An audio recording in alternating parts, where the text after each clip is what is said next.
Ladies and gentlemen, it is Tuesday, December 23rd, 2025. This is the Christmas special version of the Owen Report.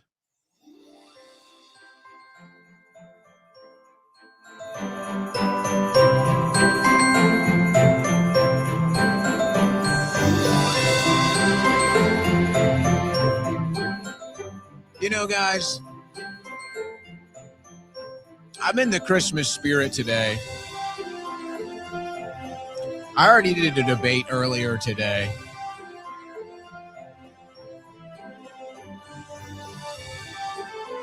I really don't even know how much news we want to get into, to be honest, but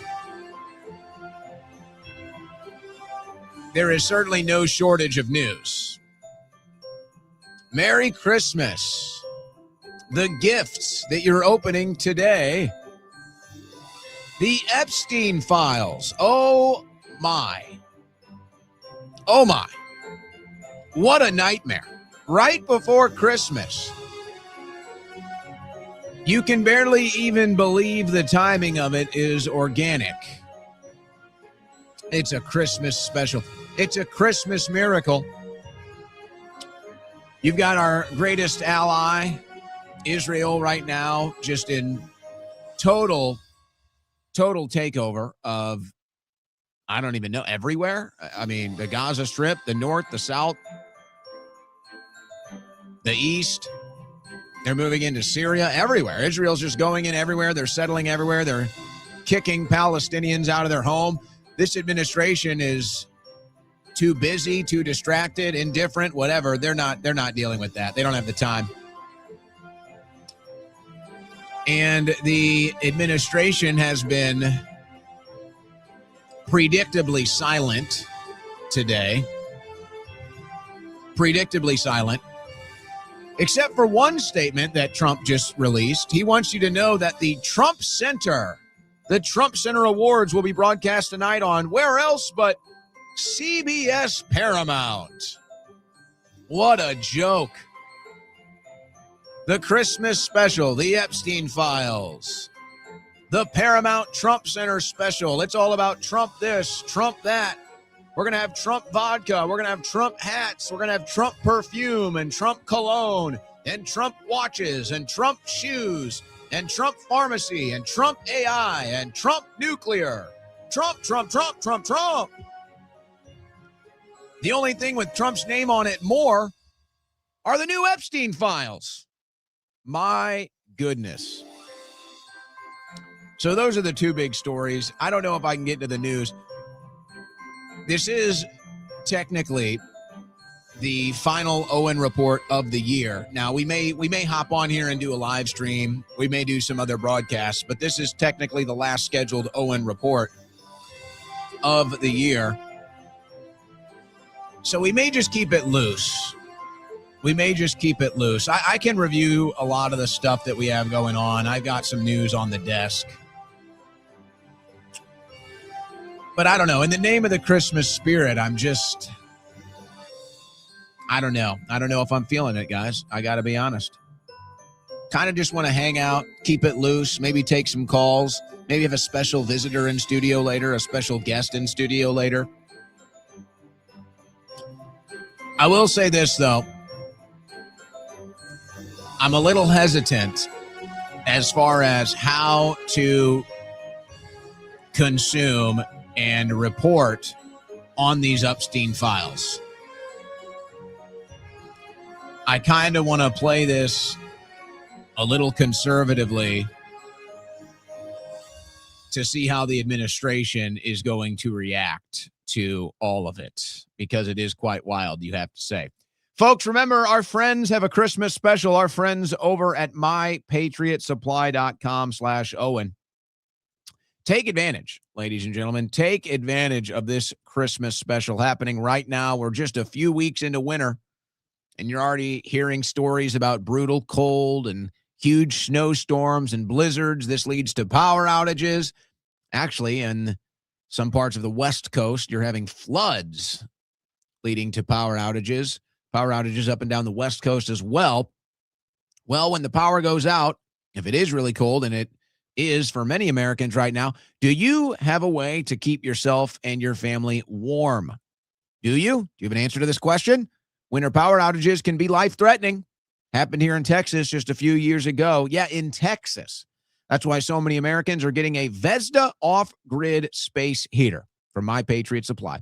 It's a space heater that doesn't use electricity or propane, which means you can use it indoors, folks. It runs on something called canned heat. That's your indoor safe fuel.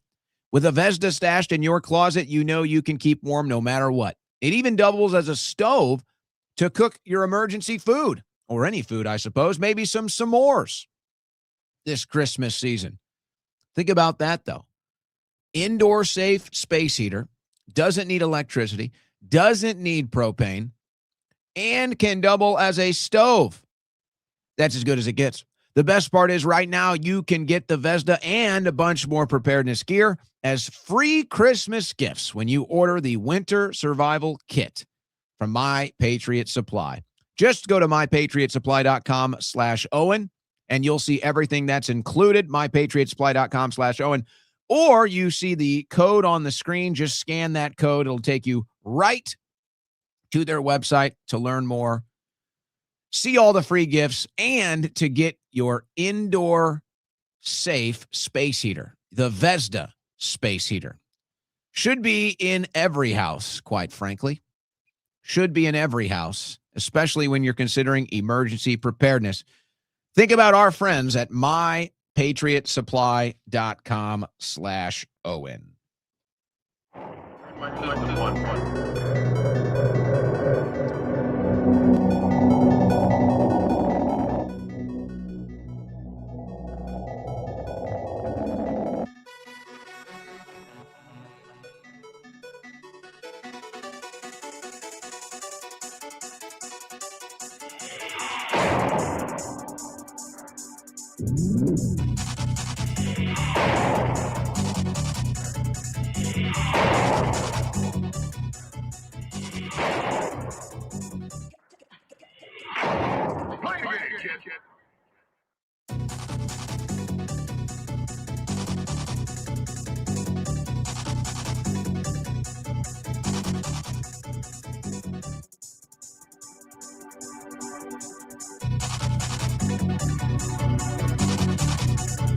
Wow. Wow. The Epstein files Christmas dump. My goodness. Now, folks, I am skeptical, I will say. I'm skeptical as to what it is we are seeing. I'm not sure. A lot of this stuff is obviously extremely damning. I mean, really bad. And it ties into the Epstein survivors with some comments today. Some have reached out to me with comment. It gets into Jeffrey Epstein's alleged suicide, where documents now state there is now a statement where on July 23rd, 2019, at 2:15 a.m., inmate states cellmate tried to kill him.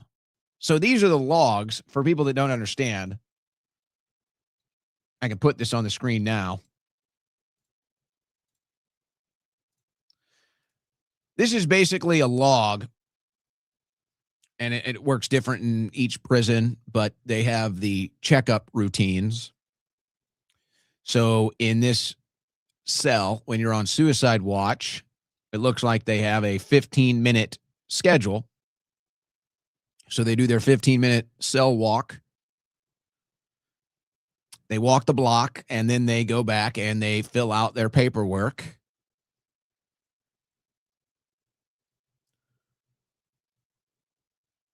And it says, inmate states his cellmate tried to kill him.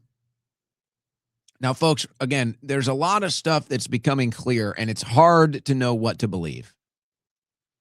It really is. All I can do is put the pieces together and look at the picture and then try to decide what it is that I'm seeing. And I'm not sure. I got to tell you, I'm not sure. I'm not sure what I'm looking at. Because if I look at it from face value and I'm just consuming this and saying, okay, this is what we got, it looks really bad for Donald Trump. There's no other way to put it, folks. It looks really, really bad. And if you recall,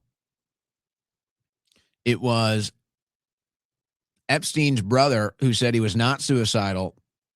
And it was Epstein's brother who theorized, he believes, that Trump had Epstein killed. And I got to tell you, you look at some of the circumstantial evidence, it's not so far-fetched, guys. I hate to tell you, it's not so far-fetched. Now, I'm not reaching that conclusion. I'm just saying there is circumstantial evidence that would lead you to reach that conclusion. He comes back in when Trump is president. He kills himself with Trump as president. His brother says he wasn't suicidal. There's a note in the logs that says he was trying, his cellmate was trying to kill him. You say, well, why would Trump be interested in killing Epstein? Well, now the files come out and Trump's name is all over them, just like Elon Musk said. And maybe you get an idea. But I don't think we have the full picture yet. I think that we have an idea. I think that we have a lot of pieces on the board, but I don't think we have the full picture yet. Now, of course, the Trump administration is predictably silent on all of this today. I suppose you could fathom that Trump anticipated that all of this was coming. And that's why he called it a hoax earlier this year. But you know, there's a little too much here for me to believe it is a total hoax. So maybe there is a middle ground. There's no denying that Trump was friends with Epstein. There's no denying that Trump was a billionaire playboy and liked women, and I'm sure was with a lot of them. And obviously, I don't have the access to that level of understanding of Donald Trump and how he operates.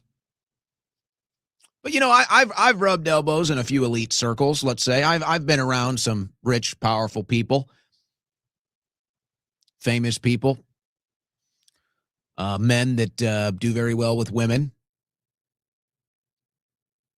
whether through natural charisma or a fat stack of cash. And so you kind of get an idea of how how these things go down, how these things operate. And I'm sitting there last night and I'm going through all this late in the evening. And I knew today was going to be a complete debacle. And I'm thinking, a lot of men have the same instincts. A lot of men, when they get into power or get access to women, they have the same instincts. And if they have the same access, they usually engage in the same behavior. I don't blame a man for liking women. Believe me, I get that.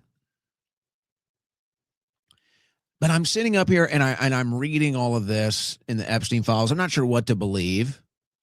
I can look at things that Trump has said. I can go off of just Trump's words and take it at face value. We got a pretty good idea of how Trump feels about women. We see that Trump is surrounding himself, I guess in his eyes. I mean, beauty's in the eye of the beholder. But, Trump has surrounded himself with beautiful women. Whether you think Kristi Noem or Pam Bondi is your type or not, it doesn't matter. Trump has surrounded himself with beautiful women.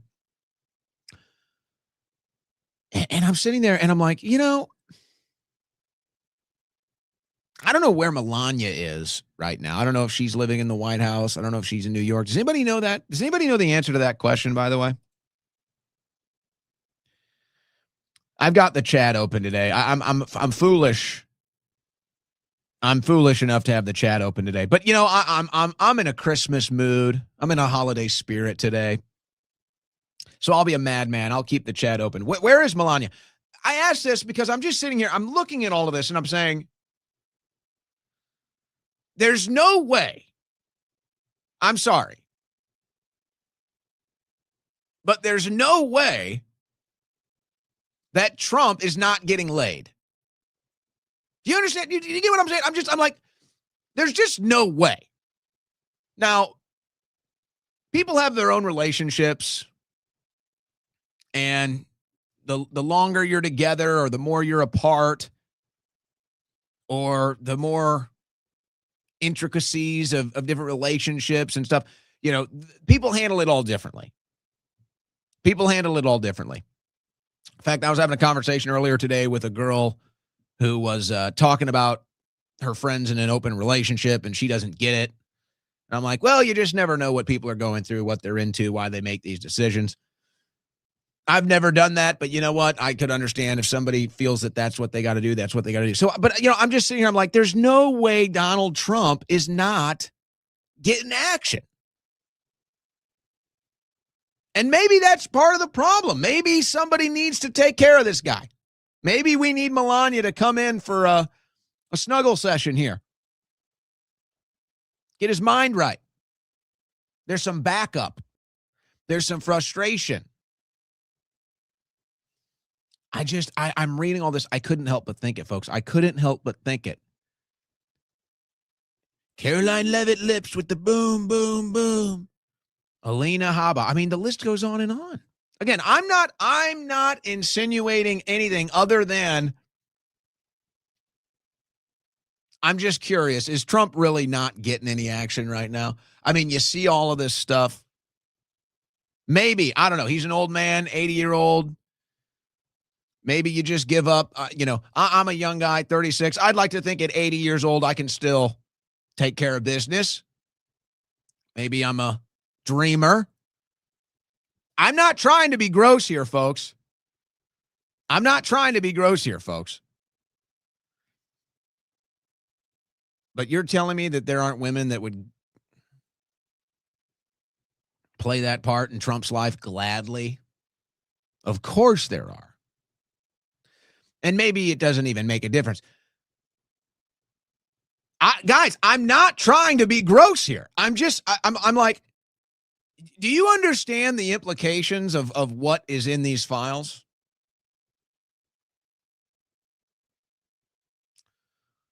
The implications of what are in these files are not good.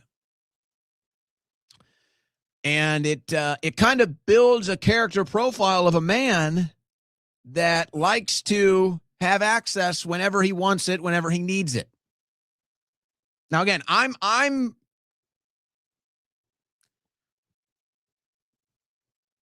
don't know what to think about the files yet. I'm waiting. I'm going to wait a couple days before I decide to make any judgments here, because I wouldn't be surprised if some of it's fake. I wouldn't be surprised if all of it's real.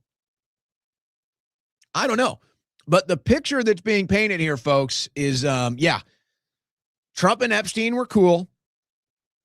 They liked women, and Trump was no stranger to whatever Epstein was doing and all of these different women. Now, Trump comes out and claims, and he did again this week, and he says, well, we didn't know that they were recruiting women for this island escapade. He claims that. I want to believe him on that. I'd say I believe him on that. And yet you see some of the files here, and you have to wonder. You all of a sudden have to wonder. And maybe things at one point did get a little too close when they were at his club, and that's when he drew the line.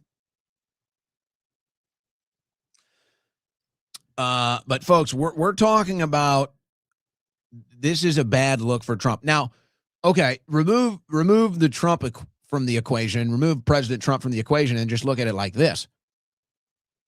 We've been lied to. Pam Bondi lied to us. Kash Patel lied to us. There's no other way to put it, folks. Quite frankly, this administration is going to have to do some serious house cleaning. Kash Patel and Pam Bondi can no longer serve in this White House. Period. End of statement. End of sentence. They might need to be criminally investigated. Kash Patel might be looking at perjury at the very least. Pam Bondi, I don't even know where to start with her. This woman is so incompetent, it's almost unbelievable. It's almost unbelievable how incompetent she is. Maybe you make this mistake where they have all the redacted files, but they didn't actually redact anything, and people figured it out, and they're going in and copying and pasting everything, and all they have to do is paste it into a new document, and all the redacted text is there. They didn't even redact it. It's not even properly redacted. And that's where they're finding Trump's name, and very serious allegations, folks. About as bad as it gets. I mean, let's call it what it is.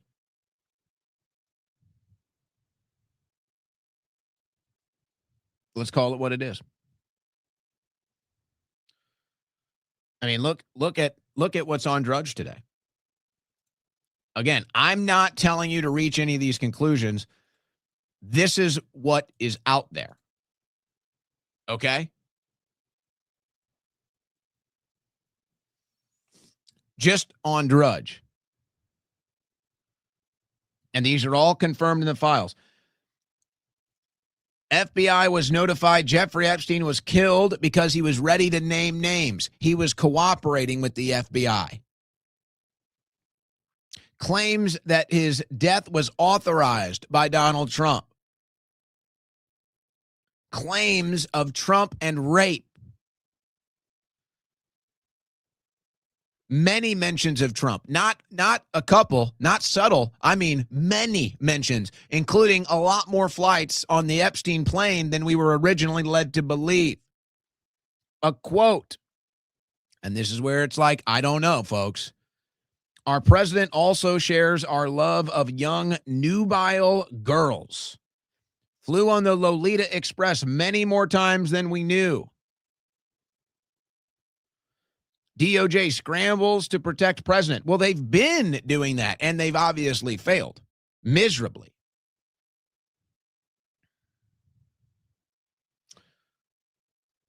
So, folks, I don't know. I'm not telling you to reach any conclusions. These are the worst claims that are now in these files, and people are still pouring through them, and we don't even have them all. And now, what do you think's happening? I guarantee you there's total panic and chaos. Because Pam Bondi is now going to have to make a decision. Either she's going to stay loyal to Trump and not release these files and risk going to jail. And somehow I have a weird feeling that it's even more complicated than that. Know what I mean? You know, life has a funny way of complicating itself the more you try to get out of it. You know what I mean? The more you try to get everything you possibly can out of life, the more life tends to complicate itself. And you know, part of the challenge in life is finding that balance, folks. Not to get all philosophical on you here, but it's true.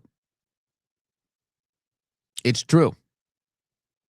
Maybe you can relate to that. I'm somebody that tries to squeeze the most out of life, and perhaps I've learned from my past in my younger years from that philosophy that, hey, you know what? Sometimes you got to know when to squeeze and when to let go. Because when you're squeezing all the time, no pun intended, but I guess it works here. When you're squeezing all the time, life can tend to get a lot more complicated than you would like it to be. And I know we all want the squeeze. So Pam Bondi's trying to protect President Trump, but now the law is against her. Now she has to release the files. She's not doing it. She's risking arrest. She's risking impeachment. Who knows what's going to follow? You can only imagine the conversations that are going on between Trump and Bondi now. I'm sure Trump's not happy that the redactions failed. I'm sure Trump is telling her not to release the rest of them. And Pam Bondi's probably sitting there saying, I have to. And you signed the law. By the way, Mr. President, you signed it into law. And obviously now there's, I'd say no doubt, their play here is they are the victims. Epstein's clients are actually the victims. And I suppose you can understand they're saying, we didn't know we were getting blackmailed. We didn't know we were getting spied on. We didn't know they were underage. We didn't know this, whatever. We thought everything was above board. We thought everything was cool. We thought it was just a party. So that's their angle, is they're saying that the clients were victims, but they lied. They lied. The FBI was investigating 10 co-conspirators with Wexner. Jean-Luc Brunel also killed himself in a prison, by the way. One of the co-conspirators. So no, they were investigating this and it got shut down. Now you can assume once they figured out Epstein was a asset, that's when you shut it down. But they were doing the investigation. And these files implicate many men, many clients, minors, trafficking, all of it. It's undeniable. So they tried to say we're redacting all of it to protect the victims being the clients.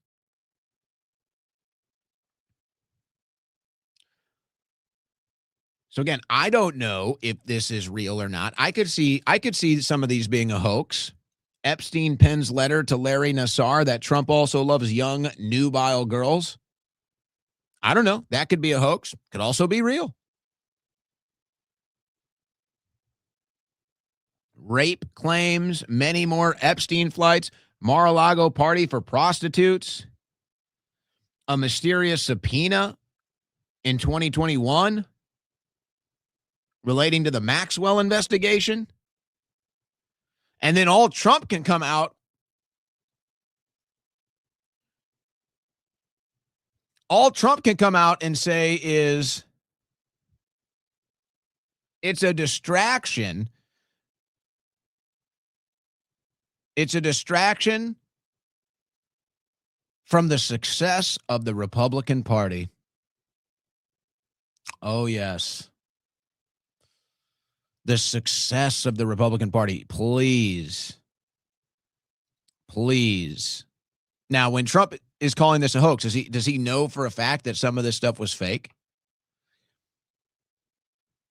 That means that they already knew that this was in there and they were already calling it fake. So maybe the letter from Epstein to Nassar was fake. I don't know. Maybe that's what he was talking about. Maybe it was something else. But this thing is such a disaster, such a debacle, such a mess. This is now part of the Trump legacy. This is how they conclude year one of the Trump administration. And the big announcement for Trump is, hey, guys, tune into the Trump Center honors tonight. You know, the Kennedy Center that he renamed the Trump Center. He put his name up above Kennedy. Now it just says Donald J. Trump big up on the building there. Oh, with CBS and Paramount. Oh, yeah. The insiders, Larry Ellison, Barry Weiss, the Israeli loyalists, the Israeli operatives. Oh, yes. Tune in tonight, Paramount at the Trump Center. It's going to be great. He's the master of the ceremony.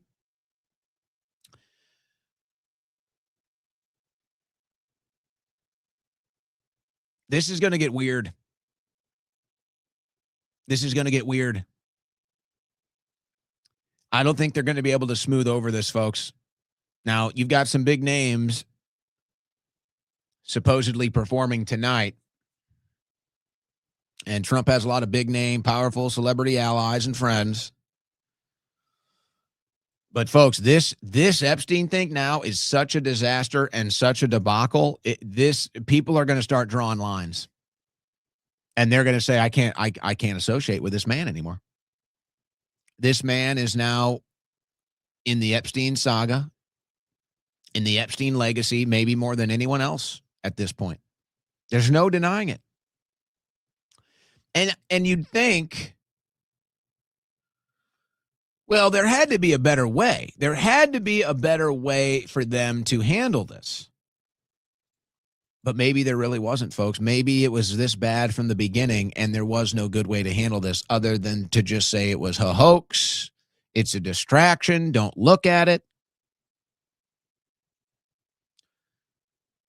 But now you're looking at Pam Bondi and you're looking at Kash Patel, and it's just like, you guys are now in trouble. And by the way, what are the odds that this is the main factor in the Dan Bongino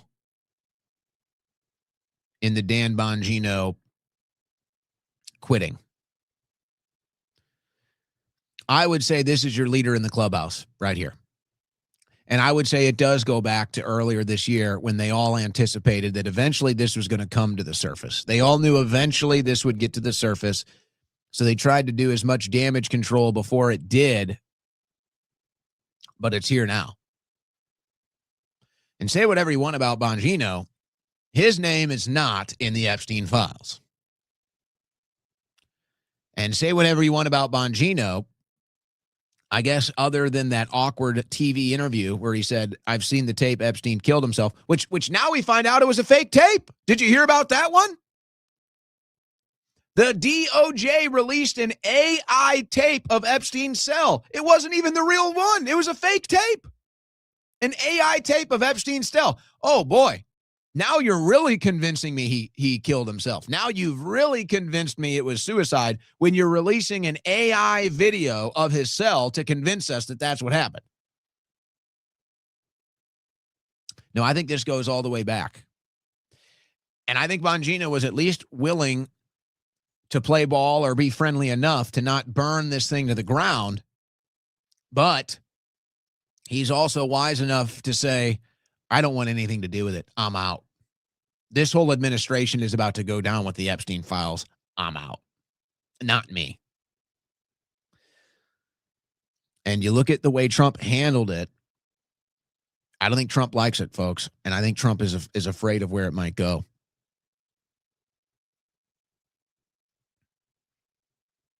And it seems now the only time that Trump is even comfortable is when he's with the Israeli lobby.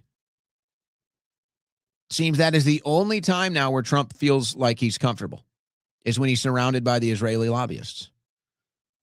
And Levin and Adelson. Because the last few times we've heard Trump speak, it's not been good. It's been clunky. It's been lacking the typical Trump charisma. And maybe he thought they could really bury this stuff and it wouldn't make its way out, but now it's out. Now it's forever. But here's Kash Patel earlier this year, and this could get him in some trouble. Excuse me for interrupting, but I'm going to run out of time. You've seen most of the files. Who, if anyone, did Epstein traffic these young women to besides himself? Himself. There is no credible information. None. If there were, I would bring the case yesterday. Excuse me for interrupting, but I'm going to run out of time. That statement under oath is going to come back to haunt him. Now, here's an Epstein victim earlier today who was very pro-Trump and very pro-Trump administration and how they were handling this, who has all of a sudden changed her stance. Talking about Trump, right? Just to be clear, in terms of pointing the fingers Yes. or having, yes, exactly. And Yes. you've said that before, that you have never heard anything to implicate him. Exactly. It wasn't until I started meeting some of the other women from different countries and different states where I really started to hear their stories. And of course, as a survivor sister and going through what I went through, I do believe these girls. But at the end of the day, I am no longer supporting this administration. I redact any support I've ever given to him, Pam Bondi, Kash Patel. I am so disgusted with this administration. I think that Pam Bondi and Kash Patel both need to resign And I would love to see number 47 get impeached over this. And I'm just waiting. Should Pam Bondi be held in contempt, you think, for the release of She these needs files? to be held more than in contempt. Absolutely. Okay, Haley, stand by. Talking about Trump, right?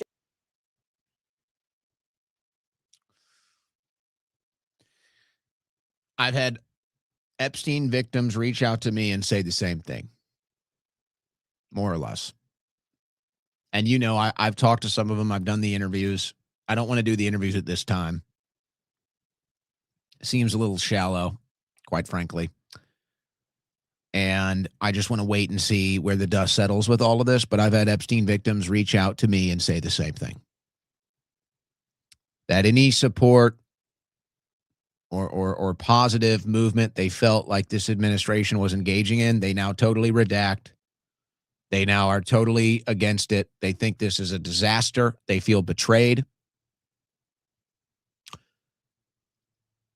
And it's just, isn't it strange? Like, why would he go after Massey? Why would he go after Marjorie Taylor Greene? Why would he go after Rand Paul? And these are the people pushing for the files to be released. And then it makes sense. If Trump had nothing to worry about, why would he be so worried?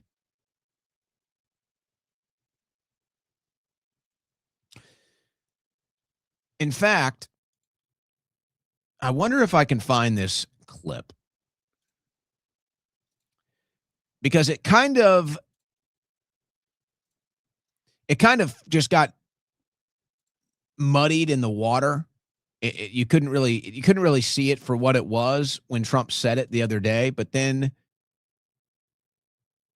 when you go back and listen to it,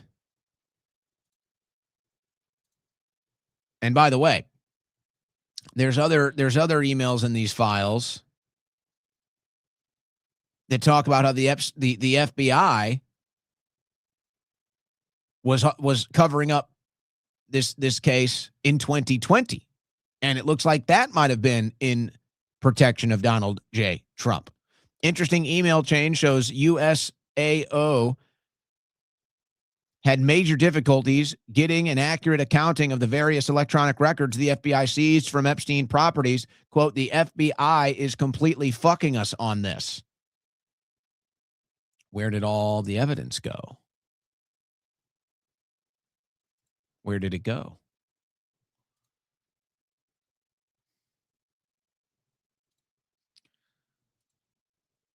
I want to see if I can find it. Yeah, here's the clip. Folks, after today, when he said this the other day, earlier this week,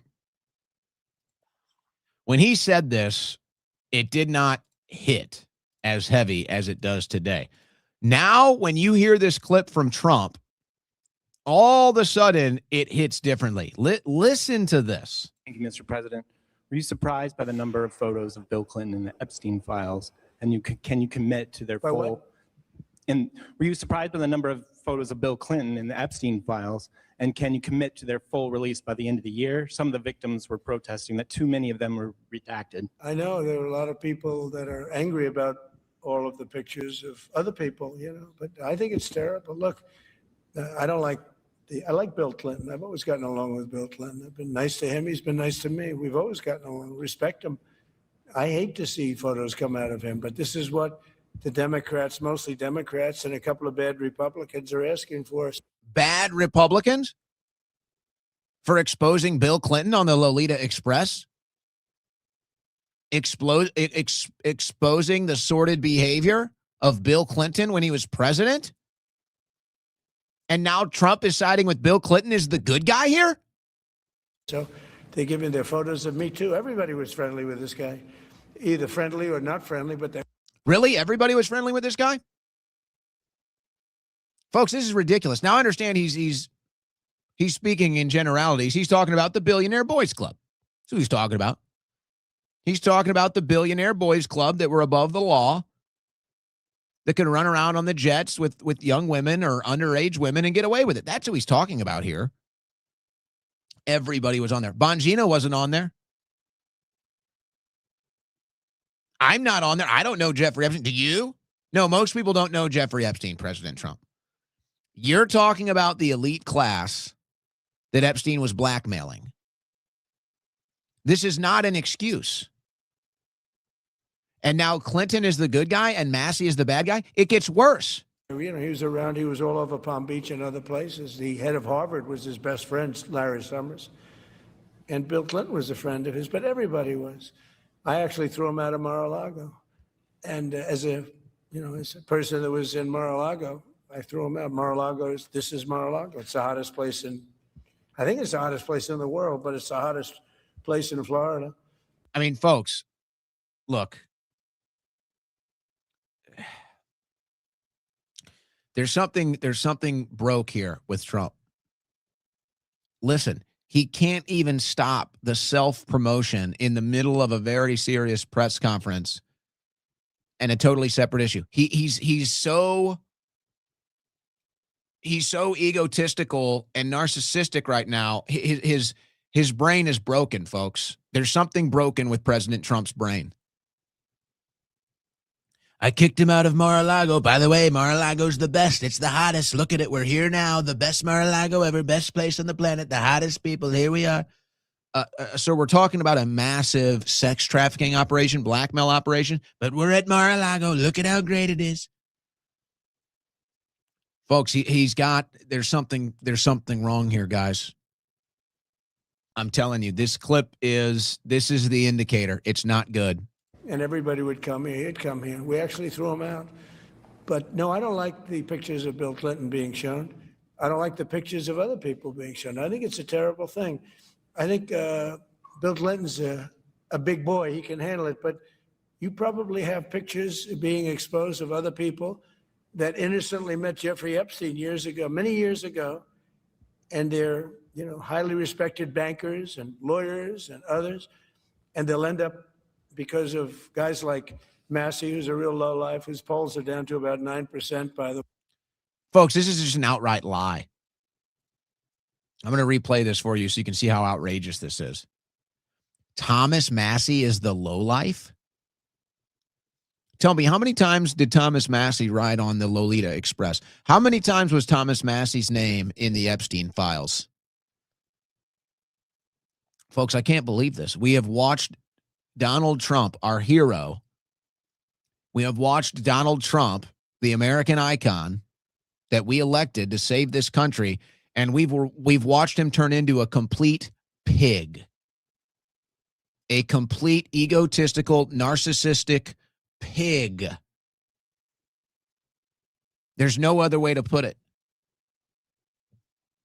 You can handle this press conference without unnecessarily and illegitimately bashing Thomas Massey. You can handle this press conference without your self-promotion of how great Mar-a-Lago is, but he just can't do it. He can't help himself, folks. He's broken.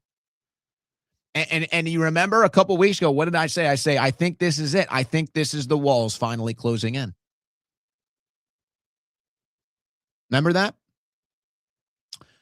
We heard it for the walls are closing. The walls are closing. I said a couple weeks ago, I think this is the walls closing in now. There's no recovering from this. I'm sorry. There's no recovering from this. This is now his legacy. Now he gets some good economic news today. Nobody cares. Nobody believes it. And now I start to wonder, we already had this break once when he wanted you to stop talking about the Epstein files and you wouldn't do it. And he said he doesn't want you anymore. So we already had this break once, and then Trump kind of turned into a dark side Trump. I have a feeling now, after all of this, if things don't go his way, he's going to get even darker, folks. And I don't know what that's going to look like. I don't know what it's going to look like. But my guess is Bongino won't be the first person out. Bankers and lawyers and so here he is talking about, Epstein with the powerful bankers and the powerful lawyers. Like, nothing to see here. And they're, highly respected bankers and lawyers and others. Probably talking about Dershowitz. And they'll end up, because of guys like Massey, who's a real lowlife, whose polls are down to about 9%, by That's a total lie. His polls are not at 9%. That's a total lie. the way, in the great state of Kentucky. If you look at Kentucky, Kentucky is such a great place, but I don't know, they've got a couple of people on there that are very strange in terms of leadership, but Massey's a loser. No, President Trump. Strange in leadership is you. That's what I'm saying. It's like, why do you want to open this box, President Trump? You're the guy that talks about dating your daughter. Why do you want to open this box? Why are you doing this?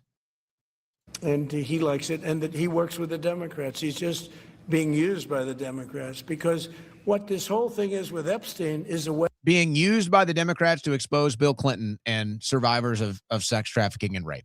This is insane. of trying to deflect from the tremendous success that the Republican Party has.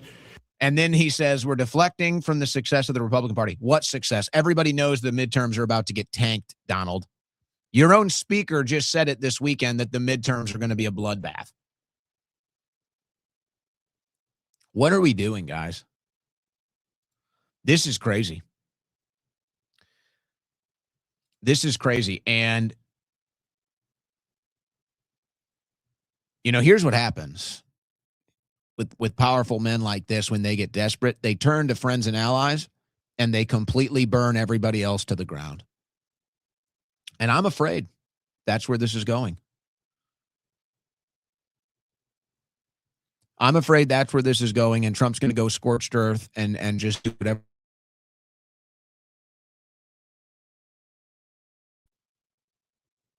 That's where I'm afraid that this is going.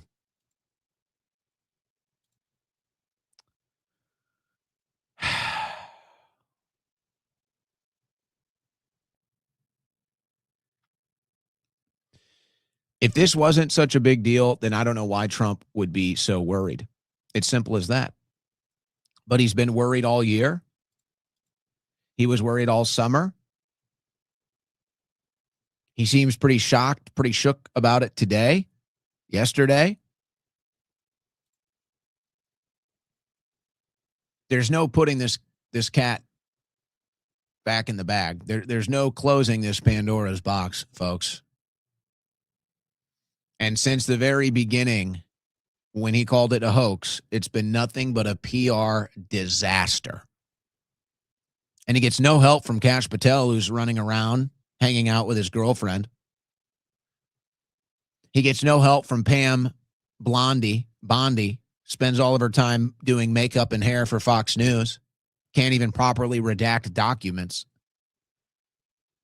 And now the big cover-up is exposed. The victims they were trying to protect were the clients. The victims that they claimed were victims that they were trying to protect were the men that were sleeping with all of Epstein's sex slaves. And now you've given all the power to the victims and to whoever wants to work with them to expose whoever they want. And whatever Trump wants to say to try to keep this narrative under control, under wraps, and protect himself, it's over now. It's done now. Now they can say whatever the hell they want. They're not going to believe Trump.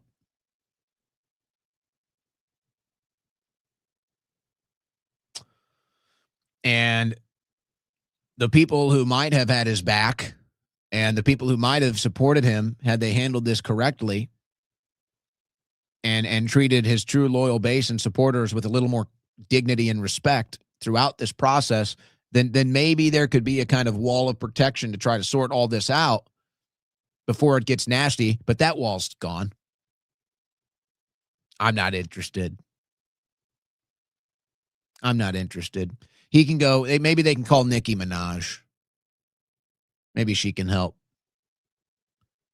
Maybe give another call to Barry Weiss, and she can help rig up some news for you. Give a call to Larry Ellison. Maybe he can purchase the next news network that's about to drop the Epstein files. Maybe they'll ride or die with Trump. Maybe he can give a call to his friend Mark Levin. Maybe he'll help. Maybe Ben Shapiro will stand in the gap, stand in the fray for Trump. His base is gone. Not interested. And it just shows how they never really cared about us. We were always just a tool. We were always just a step ladder. We were always just a necessary part of the process until we weren't, and it was time to discard us. And now here's Trump in maybe a moment where he needs us the most, and we're out. We're done. You can't come back to us now. You'll come running back to Trump. Really? Am I going to be carrying the Epstein files as I'm running back? Or the files going to be flying all around me and papers flying everywhere and files as I'm running back to Trump? This is a disaster. This last week, and I mean, look, I'm just glad my political instincts are maybe not perfect. Somebody might say, well, you got fooled by Trump. You know, I'm willing to even accept that, perhaps. I'm definitely open-minded to that concept, to that idea. I wonder, though, I don't think this is what it is. I think something happened. I think something happened. And I don't know if it was Butler, Pennsylvania,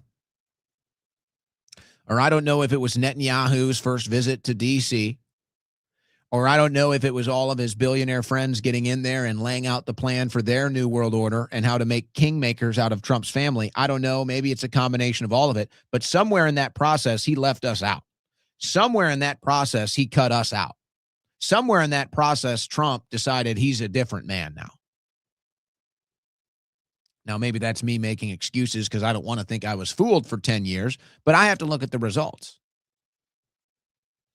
And that's what I respond to, is the results.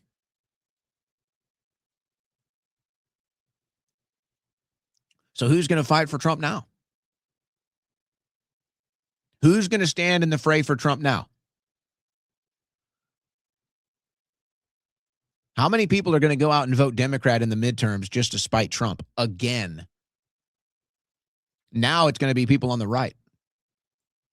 And now you've opened up the door. It was closed, by the way. The door was closed. The Democrats to run against Trump in the midterms in 2026, that door was closed. Now it's wide open. Now it's wide open again. And they'll blame Massey, and they'll say, oh my gosh, Massey did this. He exposed the Epstein files. Well, here's an idea. Maybe don't be in the Epstein files. Maybe don't lie to us about the Epstein files. Maybe don't try to cover up all the crimes in the Epstein files. How about that for a royal idea? You underestimated your base. You underestimated what throwing us overboard was going to do. And I can't believe it. We're sitting here, and the Republicans have the House. The Republicans have the Senate. And Trump is in the White House, and they've basically just given everything over to the Democrats now. Oh, sure. The Democrats will sacrifice Bill Clinton, who looks like death warmed over, in 2026 to win the midterms. Of course they will. In case you haven't noticed, the hostile takeover of the party is on. The new generational left is taking over the Democrat Party. You think they give a damn about burning Bill Clinton? You think they give a damn about burning Larry Summers or any other decrepit Democrat creep from yesteryear? You think they give a damn? They couldn't care less. Say what you want about Mamdani. He's not on the Epstein list. Say what you want about AOC. She's not on the Epstein list. Say what you want about Gavin Newsom. Is he on the list? Haven't seen his name on the list.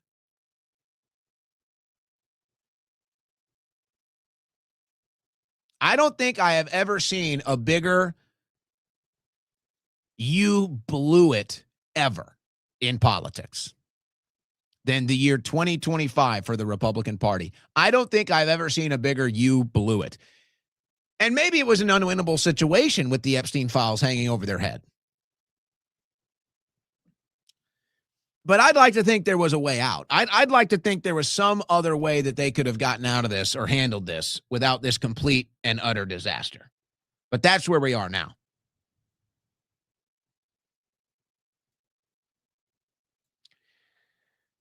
And there's only more to come, by the way.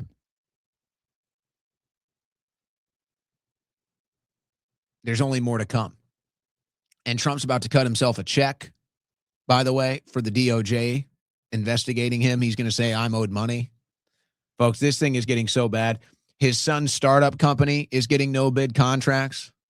All of his donors are getting no bid contracts.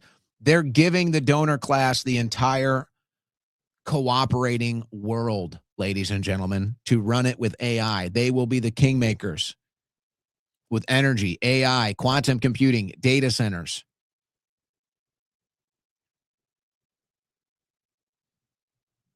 And I just feel like now with this Epstein exposure, their crackdown is going to be even worse. Their crackdown on free humanity is going to be in a self-protection mechanism, and it's going to be vengeful. And that vengeance that we wanted to see unleashed on the criminals in D.C., that vengeance that we wanted to see released on the deep state, that vengeance that we wanted to see released against the enemies of America is now going to be released on us because these damn perverted billionaire men couldn't keep their hands off of young women and couldn't stop hanging out with Jeffrey Epstein. And now it's all come crashing down, but they have all the power. And so their vengeance will be on us for daring to care. Their vengeance will be on us for daring to call them out and hold them accountable. This is the new clash. And now the MAGA split that we're all witnessing, the numbers have now changed. Believe me. Now that all this Epstein stuff is sticking to Trump, a lot of those willing loyalists are not going to be so willing, ladies and gentlemen. This is all happening a lot faster than they anticipated. And I always warned, I said, President Trump, if you think these people are going to be loyal, if you think this new cult following is going to be there through the good and the bad, you're in for a rude awakening. I think the awakening is upon us, ladies and gentlemen. You're listening to the Owen Report on the Win Network.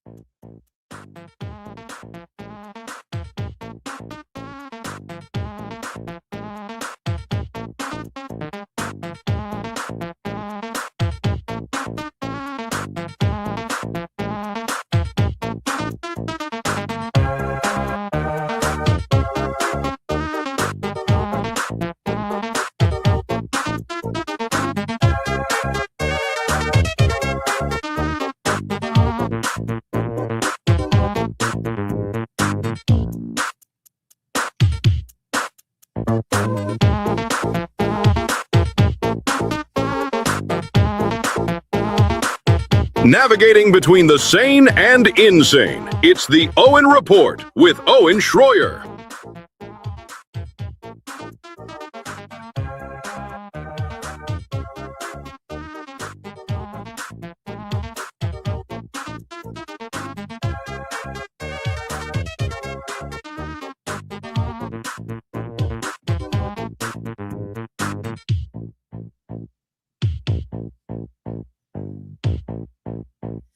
All right, we're starting to see the signs. We're starting to see the signs of exactly what I'm talking about here. Look at Mark Mitchell from Rasmussen Reports, probably the most accurate pollster in America today. Trump communities are starting to turn on Trump cheerleaders. The responses to this were brutal. Here's the top reply on patriots.win.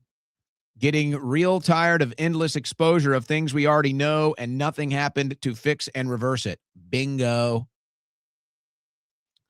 And Brendan Dilley, who I would consider a friend, he and his wife have always been kind to me. I have some of their merchandise from their store that I purchased years ago, including some of Brianna Dilley's art. Fine people, and I won't say this directly about them, but I do know, I would assume that they're a part of this team, but I don't know this for sure. But I do know that there is a team of Trump influencers that get paid very well. And I told you about the infrastructure that they built during the campaign, where they had a very, very wide-ranging team of digital influencers that were running campaign ads and campaign support for President Trump to win the election. And I told you yesterday that they have reignited this infrastructure. So, again, I don't know if this is part of it, but this is exactly what I'm talking about. Here we are. Oh, see, we need positive messaging. So they brought back the infrastructure. They're telling all their digital media influencers, post positive stuff, talk about this, talk about the mess, talk about the Democrats. It doesn't work anymore, folks. We already won the election. You can't recycle campaign propaganda a year after the election. And it was Brendan Dilley and the Sean Fareshes of the world, the cheerleaders, the high leg kickers, the cult members that all attacked me. And they said, I'm destroying my reputation. I'm going to regret it. I'll come running back. I'm the fool. I tried to warn you guys. I'm not your enemy. I'm your friend. You're one of us. We're all in this together. You're not going to get a payout from the AI data centers.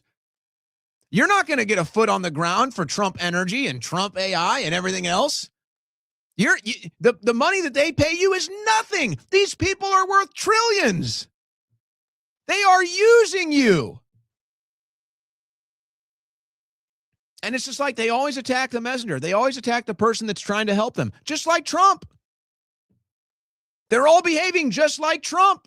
And now what? You're going to go down with it? For what? Peanuts? Doesn't matter to me. I have nothing against you guys. It's politics. It's a crazy world. I wonder if I can actually pull this up. I don't know. He might have blocked me.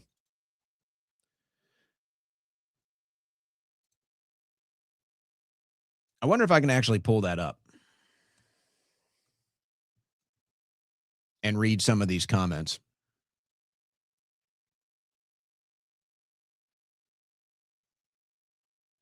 Yeah, he's just reposting all the Trump slop.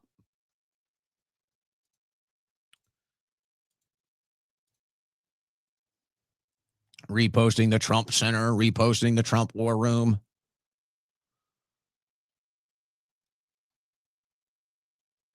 I wonder if I can find that. Let me see if I can find that and read the replies.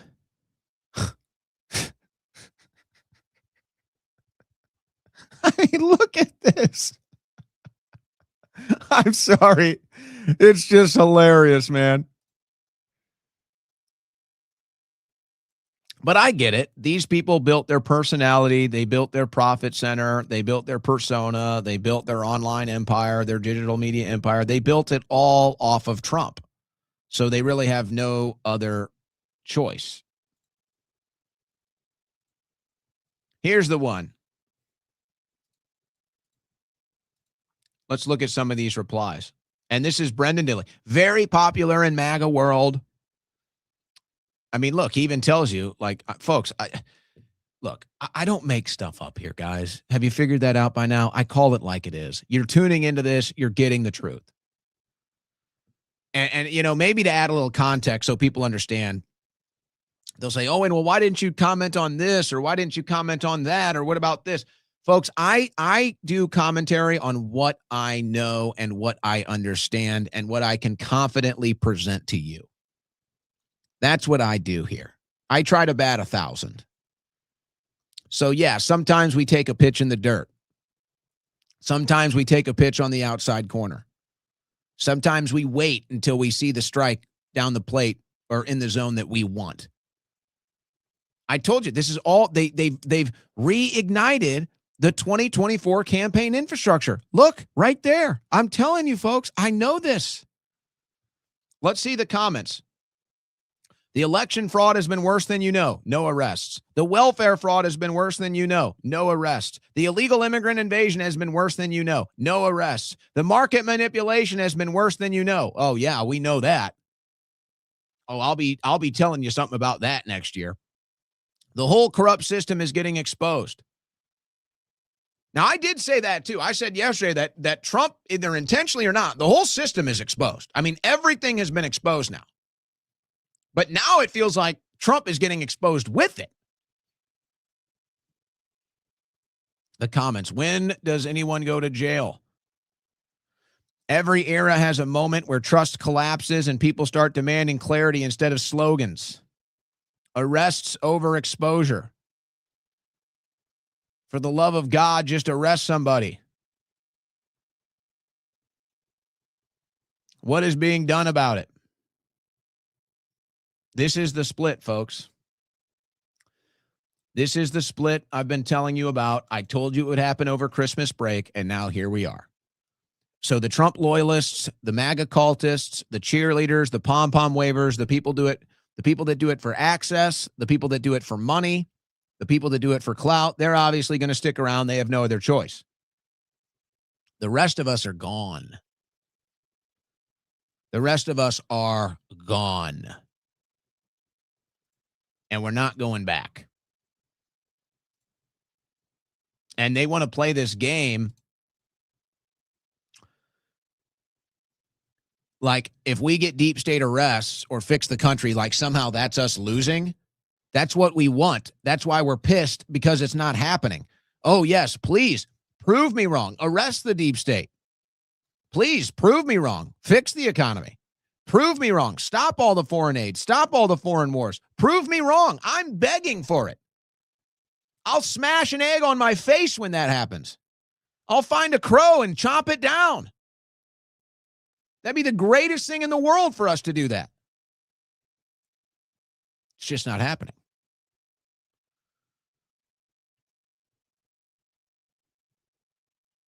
And then here's what I said last night.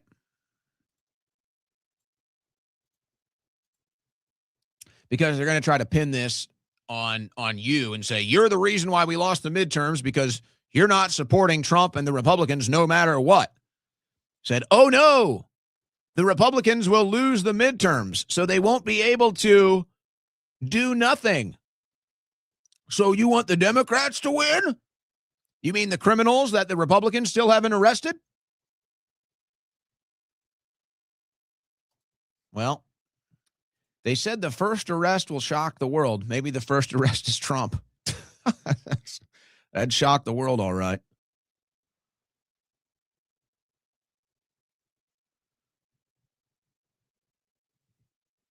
That would definitely shock the world.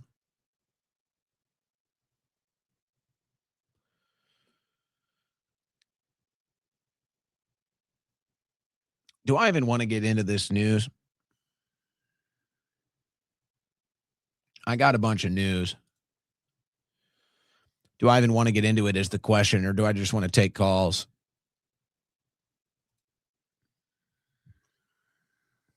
Well, let me decide.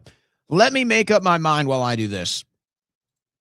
Tell you about my friends at Patriot Protect. Now, listen up, guys. Listen up. Listen up. You've heard about someone who had their identity stolen. You heard about someone who was stalked. You heard about victims of violent crime and break-ins. Maybe you've heard about the swattings like myself. What you didn't hear was how each of them was specifically targeted, found, and became a victim. Here's what they do. They find your personal information. It's available online. Your name, address, phone number, family members, age, and online habits. All publicly available online right now. It's true. I learned the hard way. It's not even that hard to find, unfortunately. Do a little research for yourself. You'd be fine to learn how much of your private life is available online. It might shock you. And it might lead you to go to patriot-protect.com/Owen to get it taken care of, ladies and gentlemen. You are not powerless. You can stop this. Patriot Protect removes your personal data from the internet, wiping it from Google and every major website where scammers, cyber criminals, and stalkers hunt for victims that aren't protecting themselves. You never agreed to share this info. It's time to take it back. Patriot Protect finds and deletes your personal information from more than 240 people, search engines, and data brokers. That's what they do, folks. They broker your data. These are the exact sites scammers use to case you before they strike. Happened to me. It can happen to anybody, folks. Once your profiles are eliminated, though, their search and destroy protocols run continuous monitoring, so every new exposure is detected and wiped out immediately. So they hunt your personal information, they ID it, and they erase it off the web, and then it's an ongoing process so that it never pops up again. This has happened to me. This is why Patriot Protect is such an important sponsor of the show, because I don't want it to happen to you. I use Patriot Protect to protect my private information and my family so that we don't have to go through that again. And you might think, well, you know what? They come after me, big deal. They come after your family too, folks, and your family doesn't deserve that. And neither do you. Now, here's what I have for you for the holidays. A holiday sale at patriot-protect.com/Owen.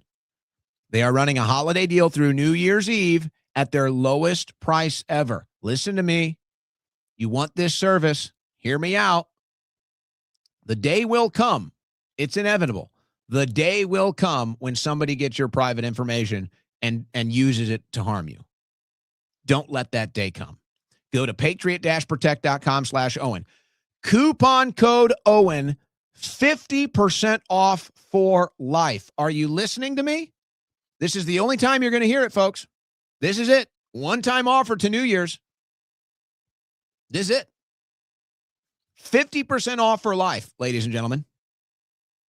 50% off for life right now for this service at patriot-protect.com/Owen. Eventually, everybody's going to have this service. Eventually, this is just going to be part of everybody's budget to protect your private data, protect your information online.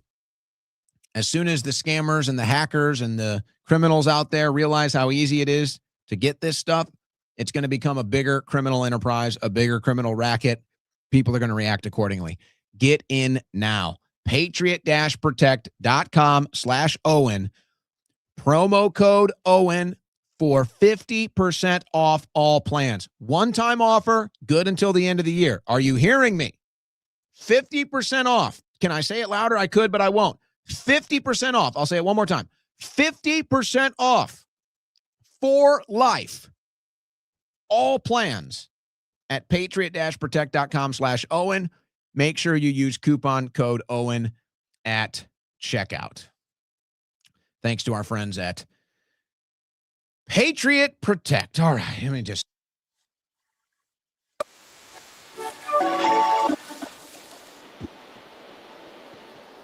This is what you get. Free-use Christmas music.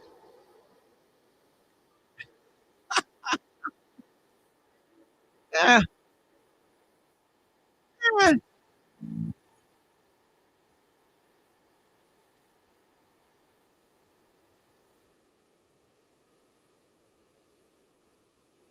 We got free-use Christmas music. We're cheap here at the Owen Report.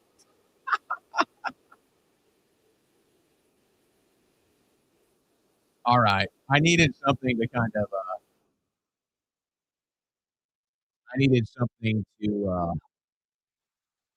slow things down, calm things down a little bit. We just take some calls. I got a bunch of news. Is there anything I really want to cover right now? A lady gets arrested for catching a thief, a crackhead. You want to see this?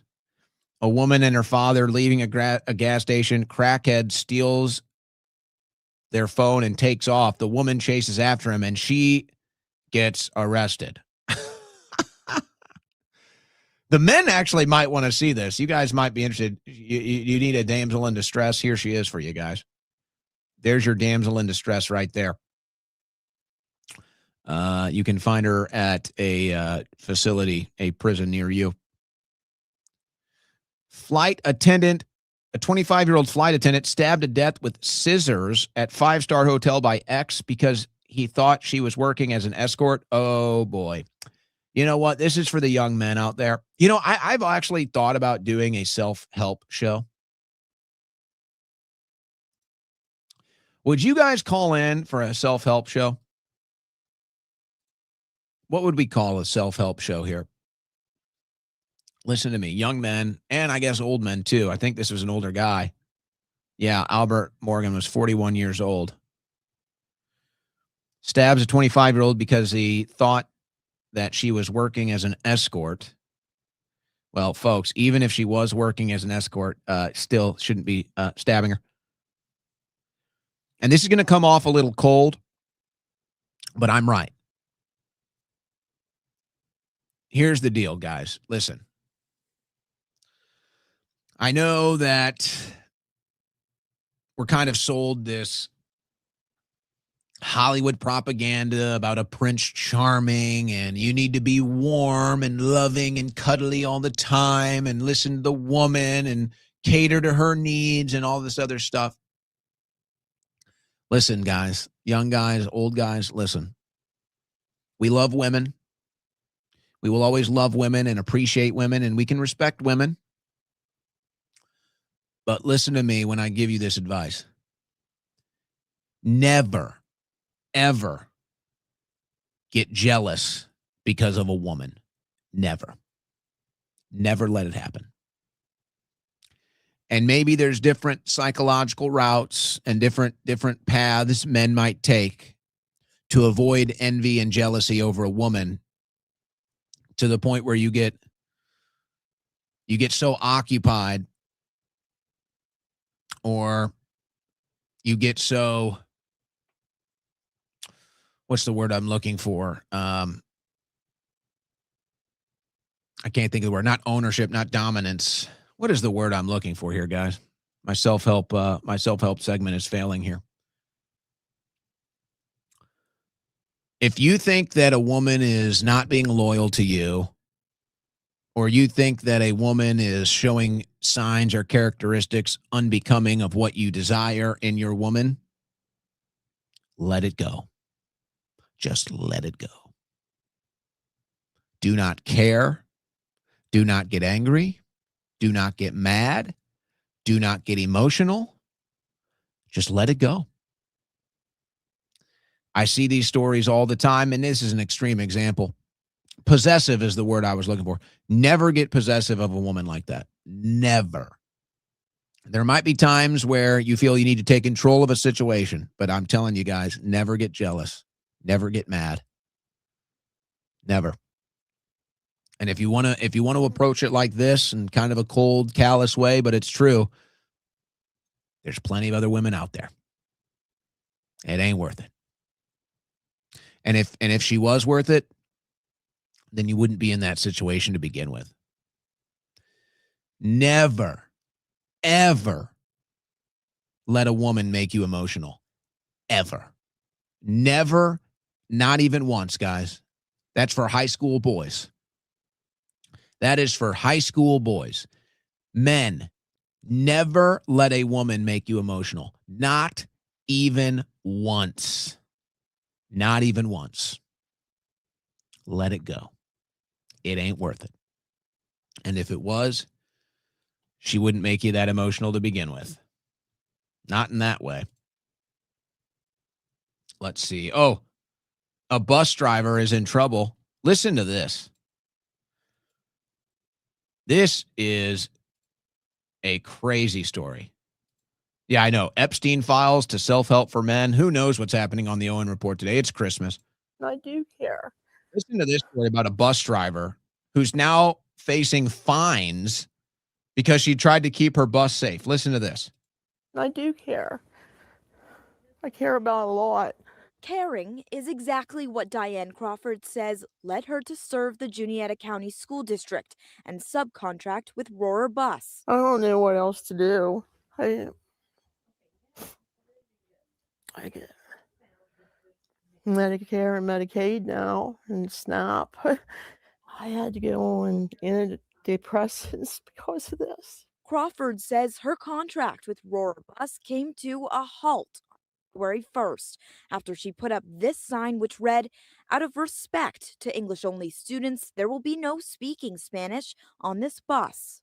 I didn't mean to be racially insensitive or anything like that. Crawford claims she never got to explain that the sign was put up to encourage safe and respectful behaviors and was directed at a bilingual student who allegedly had a history of riling up other students. I didn't know if he was bullying somebody, telling them to do something they shouldn't do. How do you keep control of your bus if you have no control? The district and Roar Bus writing in a joint statement today that the investigation had finished quickly after Crawford admitted to installing the note, writing, quote, "The relevant facts of the situation were fully known and discussed among district and Roar leadership, and that it was, quote, determined that the conduct did not align with the standards and expectations for student transportation providers." Do you regret making the sign?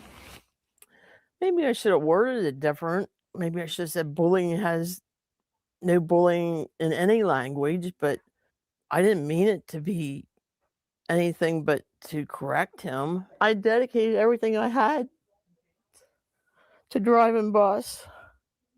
And it was for the kids. I love the kids. The kids love me. Heartbreaking stuff. The country you grew up in no longer exists. You know, I see the women in the chat saying, horrible advice. This advice isn't for you, woman. But I should take my own advice and not get emotional. Whatever you say, doll, whatever you want. Have fun. See how you handle that?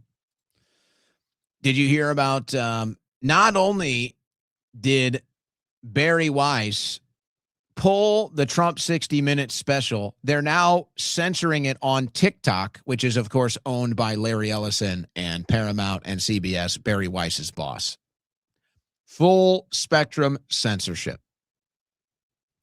You know, MAGA used to stand against that. But here we are. Huh? Yeah. Here we are. Barry Weiss, who, by the way, put up a bust of herself.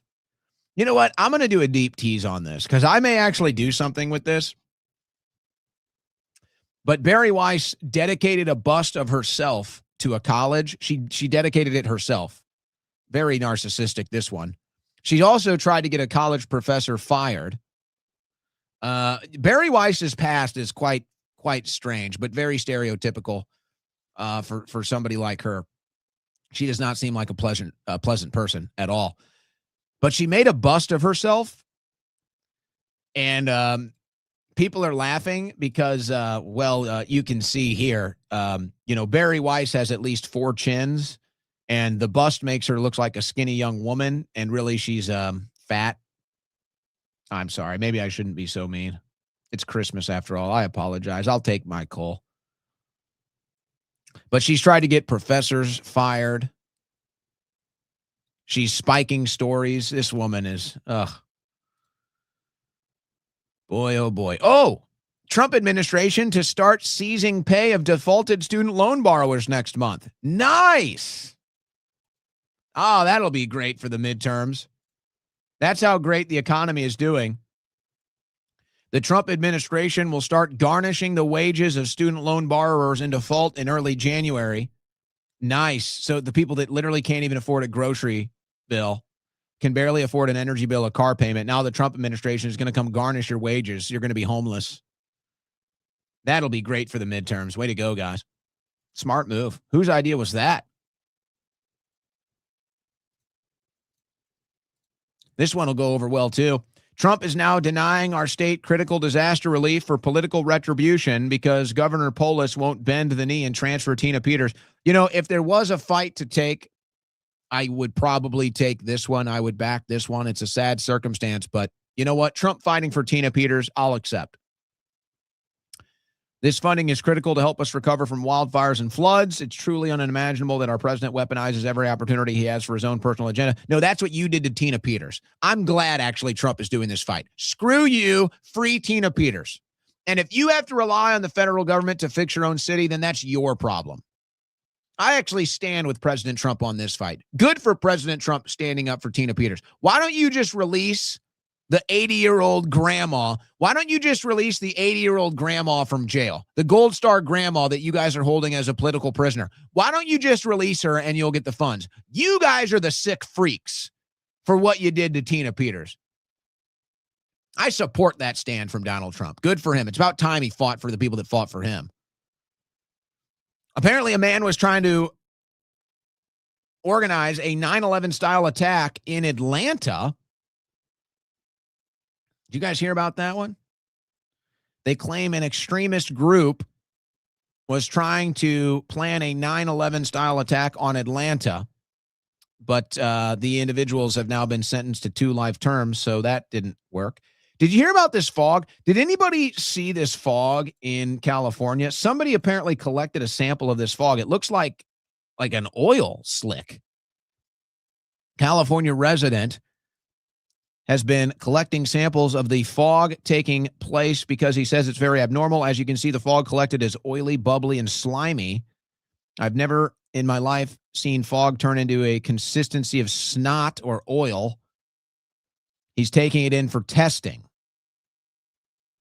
He says he doesn't believe this is Tule fog, T-U-L-E. It's a type of fog out there on the coast, or anything else natural. So that'll be interesting. Remember when they did the same thing in Florida with that fog and it came back with different particulate in it? Yeah. Something weird going on in our skies, guys. Something weird going on in our skies. I see people in the comments are saying that they saw that too. All right, let me hit some super chats and then open the phone lines. How does that sound? Anthony Aguilar, Trump is the product of the elite, narcissistic, entitled with impunity. Beautiful battleships. I did see that one. War with Venezuela, endless funds for Israel. Look up, wise up, rise up, or we're all doomed. Yeah, I didn't even comment, Anthony, on the best battleships, the fastest, most powerful. We're going to call it the Trump battleship. Of course you are. I'm sure the ships are great. They look very cool, though. Owen, play the clip. This is from Goat Meat. Owen, play the clip of Marina saying Trump's a witch. Marina Abramovich said Trump is a witch. I've never seen that clip. I'd have to find that one. Robert Bickerstaff, they're not laughing at us panicans now.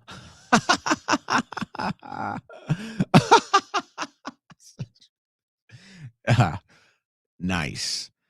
Ann Pointer, I saw your first episode of War Room, watched for years, and am now so happy to see you standing on business and the truth. God bless you. Merry Christmas. Christ is King. Thank you, Ann. Appreciate that. Appreciate you sticking around with me for so long, too. Really appreciate that. Marina Abramovich called Trump a witch. Well, I don't know if I would trust her as far as I could throw her. The panicking one, though, that one got me. And so in the spirit of that, in the spirit of the panicking, here we are at owenschroyer.store. We're going to have a major shakeup at the storefront next year, just FYI. I don't know what's going to still be there that's on the site right now. Some of the stuff will remain, but a lot of it's going to be gone. So there's going to be a major shakeup at owenschroyer.store before the new year. But yes, ladies and gentlemen, we do have the Trust in Panicins shirt. How many different colors? So we got options for you here. So that's right. They're not laughing at us panicins now. Well, I don't know if anybody's really laughing, but all right. Phone lines. Let's do it. Phone lines are open on a Christmas classic. Phone lines are open. 747-200-5560. 747-200-5560. And we'll get you up and on the air. All right, first caller of the show. What's your name? Where you from? Hey, just calling from New Mexico. All right, what's on your mind? What's your name? Name's Sean. All right, Sean, what's on your mind? I've actually watched your show for a while now. I'm a former Trump supporter. Voted for him in 2016. And I'm a Christian, by the way. And I've never been as pissed as I am right now. Like, I stopped supporting him back in, 2017. because like I'm an actual conspiracy theorist, you know. An And actual? I feel like What does that him, mean, an actual? Well, I feel like him and QAnon really hijacked that movement. Okay.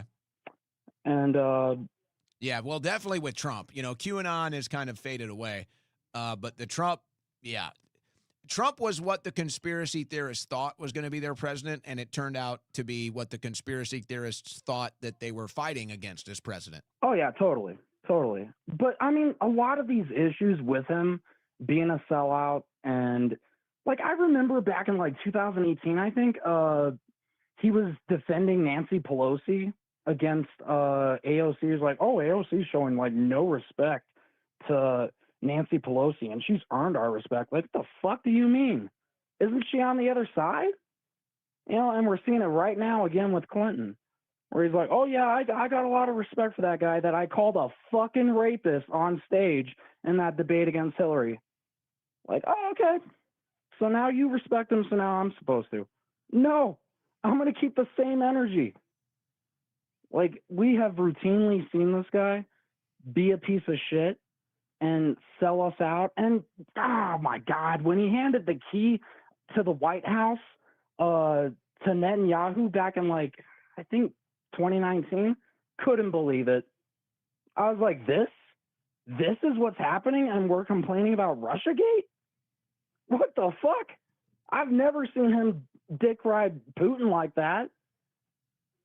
Sorry I sound so angry, by the way, but like, this is just insane. And mind you, it's never been as bad as it is right now. Like, I do agree with you on that. Like, it's never been this blatant with his just selling out in general. But I have no idea why it's taken this long for people to just like criticize him. You know what I mean? Like, you know, it begins to feel like Democrats. I look not back criticizing on Biden. Well, how about this? Here's one for you. You mentioned Democrats. You could make the case, I think we're all kind of seeing it. You could make the case that Trump is actually destroying the Republican Party. Oh, without a doubt. Trump could potentially. Let me give you one more food for thought really fast. I'm Native American, and we get free health care as Native Americans. And that's great, by the way. You know, I enjoy it.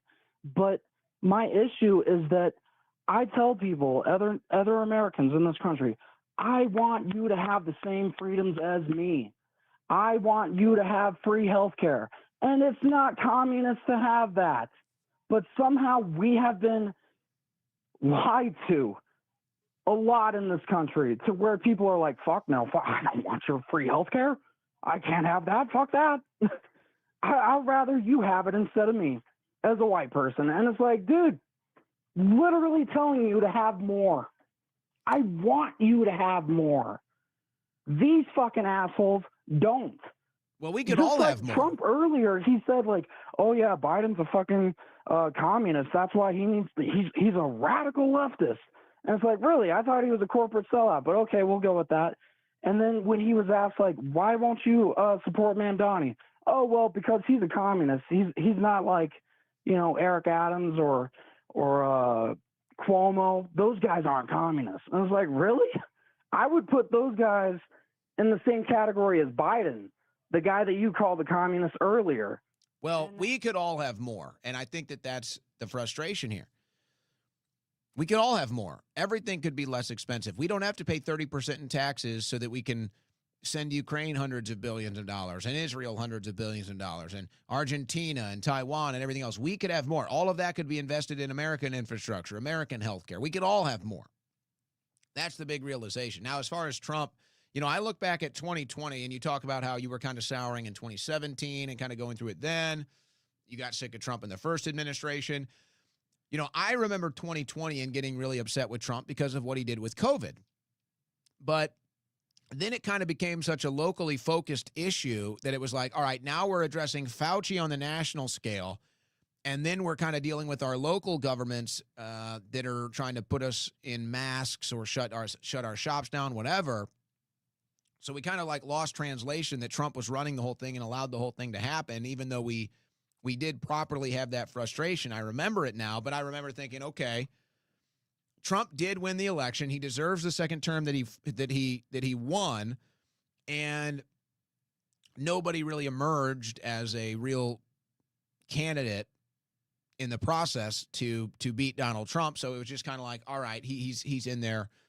There's nothing you can do about it. But yeah, the frustration for me started in 2020, how he handled COVID, and mostly the permanent damage to the economy was done because of the way that Trump handled COVID. Now he blames it all on Biden, and that's very convenient.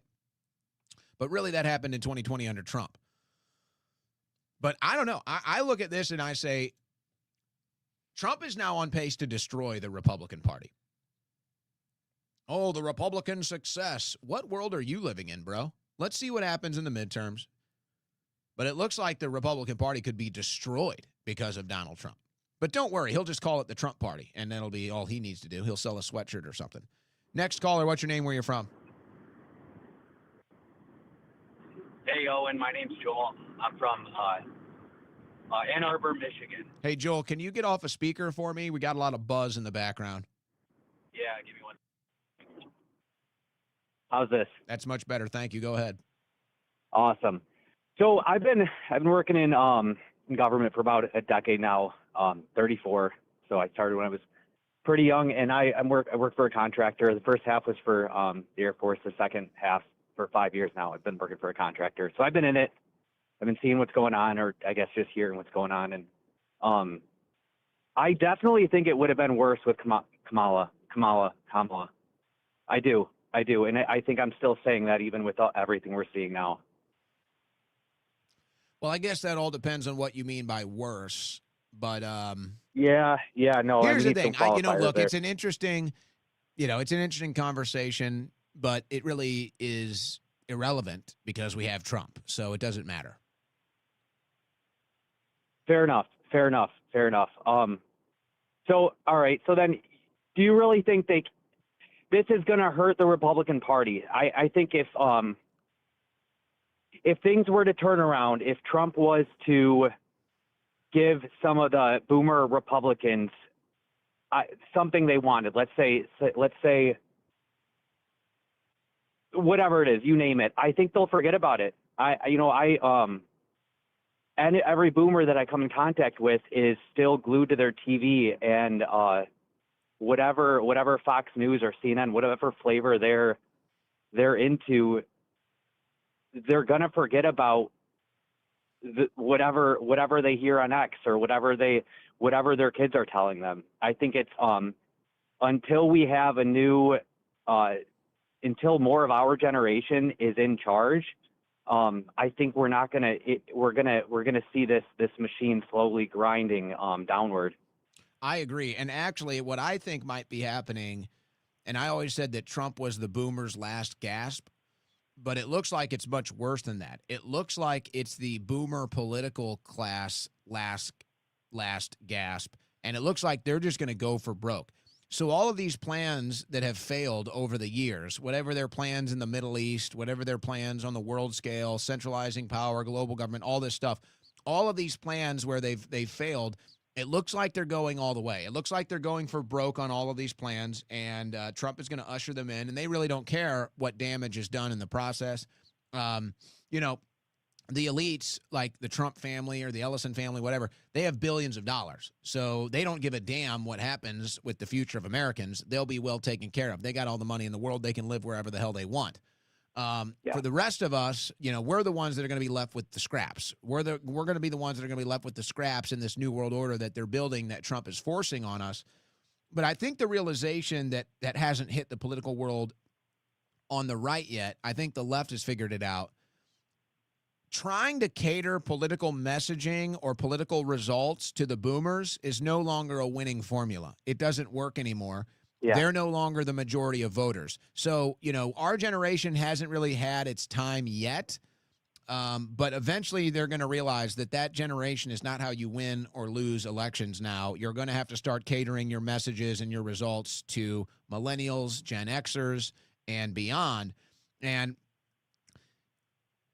I feel like, I don't know. I feel like You can't do this. You can't. How many election cycles can we sit here and say, well, at least they're not Democrats, right? It's like, well, I vote Republican. At least they're not Democrats. I don't think that works. I don't think that you can. I don't think that drives people to vote more than maybe 2 or 3 times in a row. Eventually, people are just going to say, I'm just not going to vote. Or, you know what? I'm just going to vote Democrat out of spite. You know, this whole I'll vote Republican because they're not Democrats. It's definitely not going to hit this midterm. I know that. Yeah. And I think maybe switching gears, switching topics. I want to just say, like, so I said I'm a contractor still. I'm a contractor now, and I don't talk about politics. No one knows like which way I lean. And but I can tell you, everyone I work with is scared shitless all the time. It's honestly like they're I work with rats, like legit rats, and I feel weird saying that. I don't know. I doubt anyone I work with is listening right now, but I still have my clearances, and everyone hates Trump, and it's like this.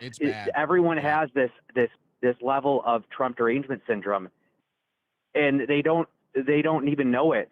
They don't even know it. They still have this adherence to this mainstream media, whether that's like the Midas Touch podcast or their Facebook feed. Or whatever their girlfriend's telling them. And think about this. This is how bad it's gotten. This is how bad it's gotten in this administration. Now you give the Midas Touch, the Krasenstein Bros, right? All of these cringe podcasts and all of these left lunatics and everything else, these Looney Tunes, all of a sudden they look sane.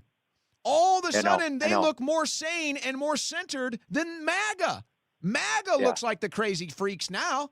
MAGA looks like the wild-eyed, wild-haired, psychotic cult now. Now the Krasensteins they look like centrist, normal people now compared to the MAGA cult. Yeah, I was able to throw something from Harry Sisson on just a few months ago, and it would get a few laughs. Like, just, can you believe this dude? But I mean, obviously, if you turn, but now I can't do that. Now it's just like, all right, well, there's too much lunacy on the MAGA side. But I think, one test that I found is if you turn off the sound and you watch someone talk, you can see how fake they are. You can see how inauthentic and almost scripted what they're saying is. And I find that pretty consistent. Just turn the sound off and watch them talk. Great exercise. Been doing it for years. Great exercise. You're absolutely right about that. Western Kind 007. Hey, thank you for the call. Great call.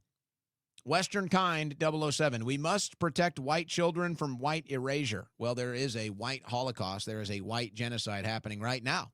It is literally happening right now. So act accordingly, if you will. And just one more thing on that last caller before I take the next one. Again, it's like people kind of make jokes, and it's fine. I deserve it. I kind of lean into it now. It's like, Owen, the man about the town, But it's true. I go out. I got places I go here. I like to go out. I've got different social circles. I talk to people. I get recognized. I talk to people. They're nice. People on the left, people on the right, whatever. And folks, everybody, like even the most ardent Trump supporters, even the people that have been, talking about Trump with me since 2015, 2016, folks, they're all sick of him. They're all nauseated over what this administration has become. It's pathetic. And I feel like this would be the moment. This would be the come to Jesus moment over Christmas. This would be the come to Jesus moment to say, okay, what are we doing wrong? How can we fix this? How can we salvage the midterms? And instead, they're just making it worse, and they're blaming you for their lack of results. But like even these polls that they show at the TPUSA thing, it's like, okay, that might reflect a TPUSA event. That does not reflect the general pop, and that does not reflect the average or the general right wing in America. There's just no way. And that's why, to me, if you do want to look at polls, Mark Mitchell with Rasmussen Reports is by far the best poll. But I still think street-level human intel is about as good as you're going to get. What are your friends saying? What are your family saying? That's really about as good as you're going to get, especially in an off year like this, where it's just kind of chatter. It's like we're not really looking at an election. We're just kind of talking. to me, the best you can do is street level human intelligence. And from where I am at, again, even the right wingers, Trump supporters, all of them, everybody, it's like they might not dislike Trump, but they're not into it anymore. They're definitely not. They're not a fan of it. And there's nothing motivating them to go vote in the midterms. I can tell you that. Phoenix 6. What's this guy going off about? Trump turned out to be almost everything the TDS folk claimed about him. You know, I don't know if we're quite there because that's a loaded statement. But directionally, it's starting to get there. Yeah. Next caller, what's your name? Where you're from? Oh, and Don from Orange County. What's up, Don? Hey, what's up? Just over here in California waiting for that atmospheric river, man. It's just rain. But I just want to say this, okay? Let's backtrack a little bit to January. And I know we've talked about, I brought this to your attention and we spoke about it on the last show you were on, and we spoke about it on this show. When he first took office, my patience for the hurry up and wait bullshit was zero. I was like, okay, we got everybody, Congress, we got Senate, and we got everyone we need. Okay, now let's just get busy, start arresting people. And then you were just like me, and that's why I remember this. You were just like me. You were thinking the same thing when he came out with that speech, his first speech, and you were just like, well, dude, you know, we're waiting, you know, come on. We don't want to hear none of this shit. I didn't want to be gaslit. I was no longer able to be gaslit by anything at that point. And I saw it in your eyes, man. I saw it in your eyes. You were thinking the same damn thing, dude. You were just like, oh, we don't want to hear any more of this bullshit. We got everybody in office, everyone in place. Let's start seeing some arrests, man. I mean, and you said it earlier. People are tired of all the endless exposés, man. All the freaking this person did this and look who did that, and Trump respecting Bill Clinton. Come on, dude. You know, I mean, like I said, I can't even back him up anymore when a leftist comes at me. I just walk the other way, dude. I just want to go about my business and wait for shit to hit the fan even more, because that's when we're all going to be vindicated. But on top of that, dude, I just got out of the gym. I want to wish you a Merry Christmas, man. It's been a hell of a year, and I hope to speak with you before the end of the year. But I'm gonna be super busy. But I mean, let me know how you feel about that. Because I saw it in your eyes, dude. You were listening to that speech like me. I saw it. Well, to me, it was like the first indicator of, hey, we're just here talking a big game. That was like the first indicator, and I remember what you're talking about. Because, you know, the inauguration happened, and we had the big grand ceremony, and we were in good spirits, and the executive orders, and it was like, okay, we're pedal to the metal. It's like, oh, okay, all right, pedal to the metal. Let's go. We got a job to do. And then that speech was like the not so fast. That speech was like the, hey, hold up. And we're sitting here saying, whoa, hold up what? I thought we already learned our lesson. We don't have infinite time here. Time is running out immediately. As soon as the clock starts, we're running out of time. And I thought that was the attitude. So that was the first indicator of like, hey, well, not so fast. And we're saying, what? Now everything that's happened since then, you know, is a different story. He's going to promote Lindsey Graham, and he's going to dunk on Rand Paul. He's going to attack Thomas Massey, and he's going to attack Marjorie Taylor Greene, and he's going to ride with Randy Fine, a disgusting pig who flies a foreign flag in his office, a traitor. So it's just like, you can't even, it's like, how do you even reason with that? And I mean, I'm just on the, hey, we're all looking for some light. We're all looking for some hope. And it's like, if I'm sitting at a roulette table, or I'm, you know, trying to pick winners in a horse race or something, I'm to the point now where it's like the odds of QAnon being real are now greater than the odds that this Trump administration is going to do anything that we voted for. Does that make sense? It's like now I'm looking at this administration. I'm like, we're not going to get any deep state arrests, are we? We're not going to get 5 million deportations, are we? We're not going to get tax cuts, are we? We're not going to shut down the FBI and the CIA and the IRS. We're not going to audit the Fed. We're not going to audit Fort Knox. We're not going to stop the foreign aid. We're not going to stop the foreign war. Like, none of that's going to happen, huh? So now it's like the odds that QAnon was real are higher than that we're going to get all of that. And by the way, neither of those odds are very high right now. So it's just like, what is this really what we're getting? Is this really what we're getting out of this administration? Israel first, and then the AI, quantum computing, nuclear energy trifecta of crowning the new kings of the new world order, and it's Trump and his family and all of his friends. Like, really, that's what this administration turned into? A giant grift? A gigantic grift? The biggest of all time? And I like Don Jr., by the way. And I like Eric Trump, by the way. I like them.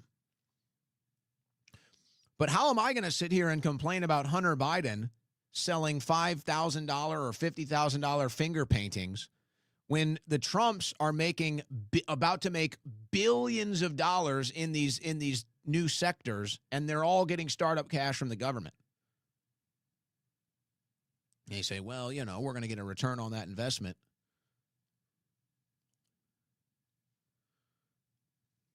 It's a giant grift.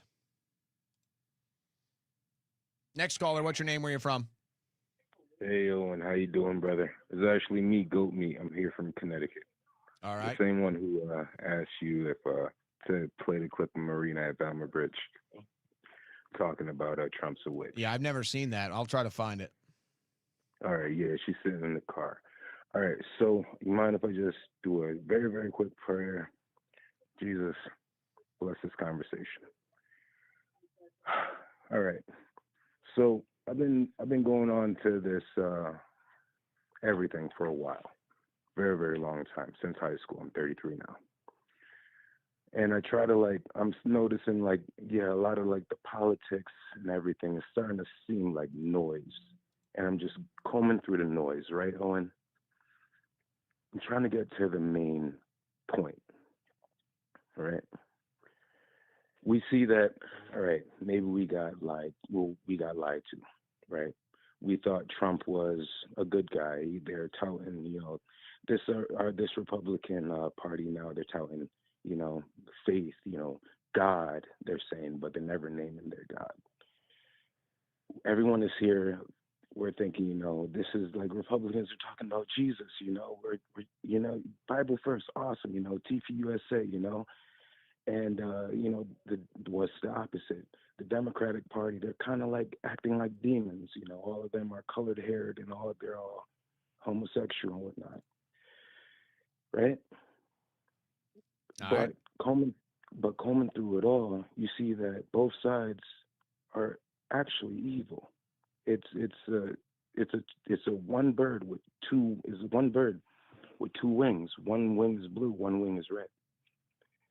Right. And through this Epstein stuff right now, where you're seeing, maybe there's a document where Trump raped a little girl or a girl and, got her head blown off. I'm combing through all of this noise, all of the political noise, and you notice that, hey, it goes back to there's evil and there's good. Right? If we were talking about these secret societies or these Talmudic people who are reading this Talmud book, if we're talking about these extremist Islamic people who are, praising a God who is a PDF file, okay? Combing through all of the noise, you get to the basis is good and evil. And evil is playing like they're good right now. Am I wrong? Am I right? Well, I think we were hoping that Trump would cut through that left-right false paradigm and turn the right into something real. And then, obviously that hasn't been the case. And I remember it was Jesse Ventura, who I like, who's always been a great libertarian, great truth teller in the truth movement, let's say. And he came out and was really critical of Trump in the beginning and said no Republican ever will fix this country. And I remember being critical of him at the time because I thought Trump would be the one. And I guess I would have to say at this point, it looks like Jesse Ventura looks like he was right. At this point, it looks like Jesse Ventura was right. Maybe we need a President Ventura. Maybe that's the way out of this. Thanks for the call. Next caller, what's your name? Where you're from? Oh, and it's Jacob in New York. What's going on? What's up, Jacob? Let me tell you, the phone lines are jumping today. Took me a while to get on. I don't know what the fuck that last guy is talking about, but God bless him. I wanted to highlight something you said that was a great point. When Trump said, oh, everybody knows Jeffrey Epstein, everybody knew him. No. Your boys club knew Jeffrey Epstein, I think the saddest part about this is, like, we were sold a lie that Trump was like a pseudo-libertarian. But in all reality, Trump was just a New York establishment guy who met Ghislaine Maxwell before Jeffrey Epstein did, and we were played. Well, that's certainly how it feels. Did you know that he met Ghislaine before Jeffrey did? The timeline stuff, I don't really get too invested in. I don't know. I see different theories and timelines. I don't really invest too much into that. Do you know the work of Whitney Webb? Would you have her on her show? Yes, I know. I know of Whitney Webb's work. Yes. Is that someone you'd be open to having on? Yeah. That would be awesome. Yeah. I'll see. I don't know if I have any way of contacting her, but I can definitely see. I know you're a sports guy too. Do you think Ohio State should have to respond to all this? Lex Wexner is all over their stadium. What are you talking about? I'm just not familiar. What do you mean? Oh, the Ohio State Stadium is named after Les Wexner. He's the biggest donor to their program. Really? He's, like, all over the program. Yeah, it's crazy, man. Really? He's the richest man in Ohio. Oh, yeah. Well, doesn't he live in some compound in the middle of nowhere? Yeah. And then he's named as, one of the richest men in Ohio, and Yeah. they name him explicitly in the files, and it's obvious. But I did not. Is he a big donor to Buckeye football? Is he one of the? Yeah, man, it gets deep with Urban Meyer, fingers and butts. Oh my gosh! Oh boy! You know what? I don't know. I don't know about that one. Ohio State. Pretty sure they're competing for a national championship right now. So I don't know. That's news to me. I would think Ohio State would want to get that association as far away from the program as possible. But if he's the biggest booster around, then I guess that answers that, huh? I guess that probably answers that. Next caller, what's your name? Where you're from? This is Jesse from Minnesota. Oh. You could refer to me as the governor. The body. Okay. So I want to say something about Donald Trump, or should I say Donald Dump? That's good, He's Jesse. been Come doing on. this thing. He's been running around for years. And I think instead of branding coins and Kennedy Center honors, he should be doing toilet paper. Because I'm out here in the Baja, and I don't think he needs to be doing what he's doing. What say you, Owen? Well, what is going to happen? Is he going to get impeached? Oh, well, automatically, because the people are going to come for him because he's been doing nothing but dirty work for bought and paid for play people who have been doing on the Epstein list, and he has not been coming through. He needs to come down to the Baja and swim underwater for about 20 minutes like I do. Well, I'll say this. I think Trump thought, or maybe still thinks, that he can run with this excuse like, hey, it's like, well, gee, why is Trump censoring the media? Or why is Trump enriching his friends, or all the other stuff that Trump is doing? And I think at some level, Trump is in his own head and he's saying, hey, everybody else did this, so I can do it. You're not supposed to be like everybody else. Your voter base and your supporters are not brainwashed sheeple. Now, the ones that remain are. We pay attention. We hold people accountable. We follow up. We demand results. So if you think that you can just say, hey, everybody else did this, so why can't I get away with it? Because your voter base is different than everyone else's voter base, and we had different expectations for you. And so, yeah, this is going to be a rude awakening. This is going to be a rude awakening. But, hey, you know, he's got Sean Hannity. Robert Bickerstaff in the Super Chats. Don't worry, Sean Hannity says indictments are coming. 2 more weeks, trust the plan. Yeah, remember that whole charade with Hannity? Indictments are coming. Indictments are coming. What a phony he is. Next caller, what's your name, where you're from? Hey, Owen, Merry Christmas. It's Willie, San Diego. How you doing? Merry Christmas, Willie. Good, thank you. Yeah, hey, Trump's bubble wrap, otherwise known as True Social, is designed to keep him totally from criticism, constructive or otherwise. It's a cheerleading echo chamber, and Trump was even reinstated, of course, on X, but obviously is in control of that account, and it feels like his gatekeepers are protecting him from valid criticism that he really needs to hear. And personnel is policy. Trump said it himself. Susie Wiles is the most powerful person in the world. She could start a war with a phone call. Also, recently, Trump doesn't know it yet, but he's going to be campaigning like it's 2024. But if he's out stumping for Republican candidates, he won't be focusing on his own political agenda. He may even potentially cost Republicans seats if his poll numbers continue to drop, and he's chasing away critical thinkers like MTG and Massey. He just seems so disconnected, and Susie's got him bubble wrapped. What a mess.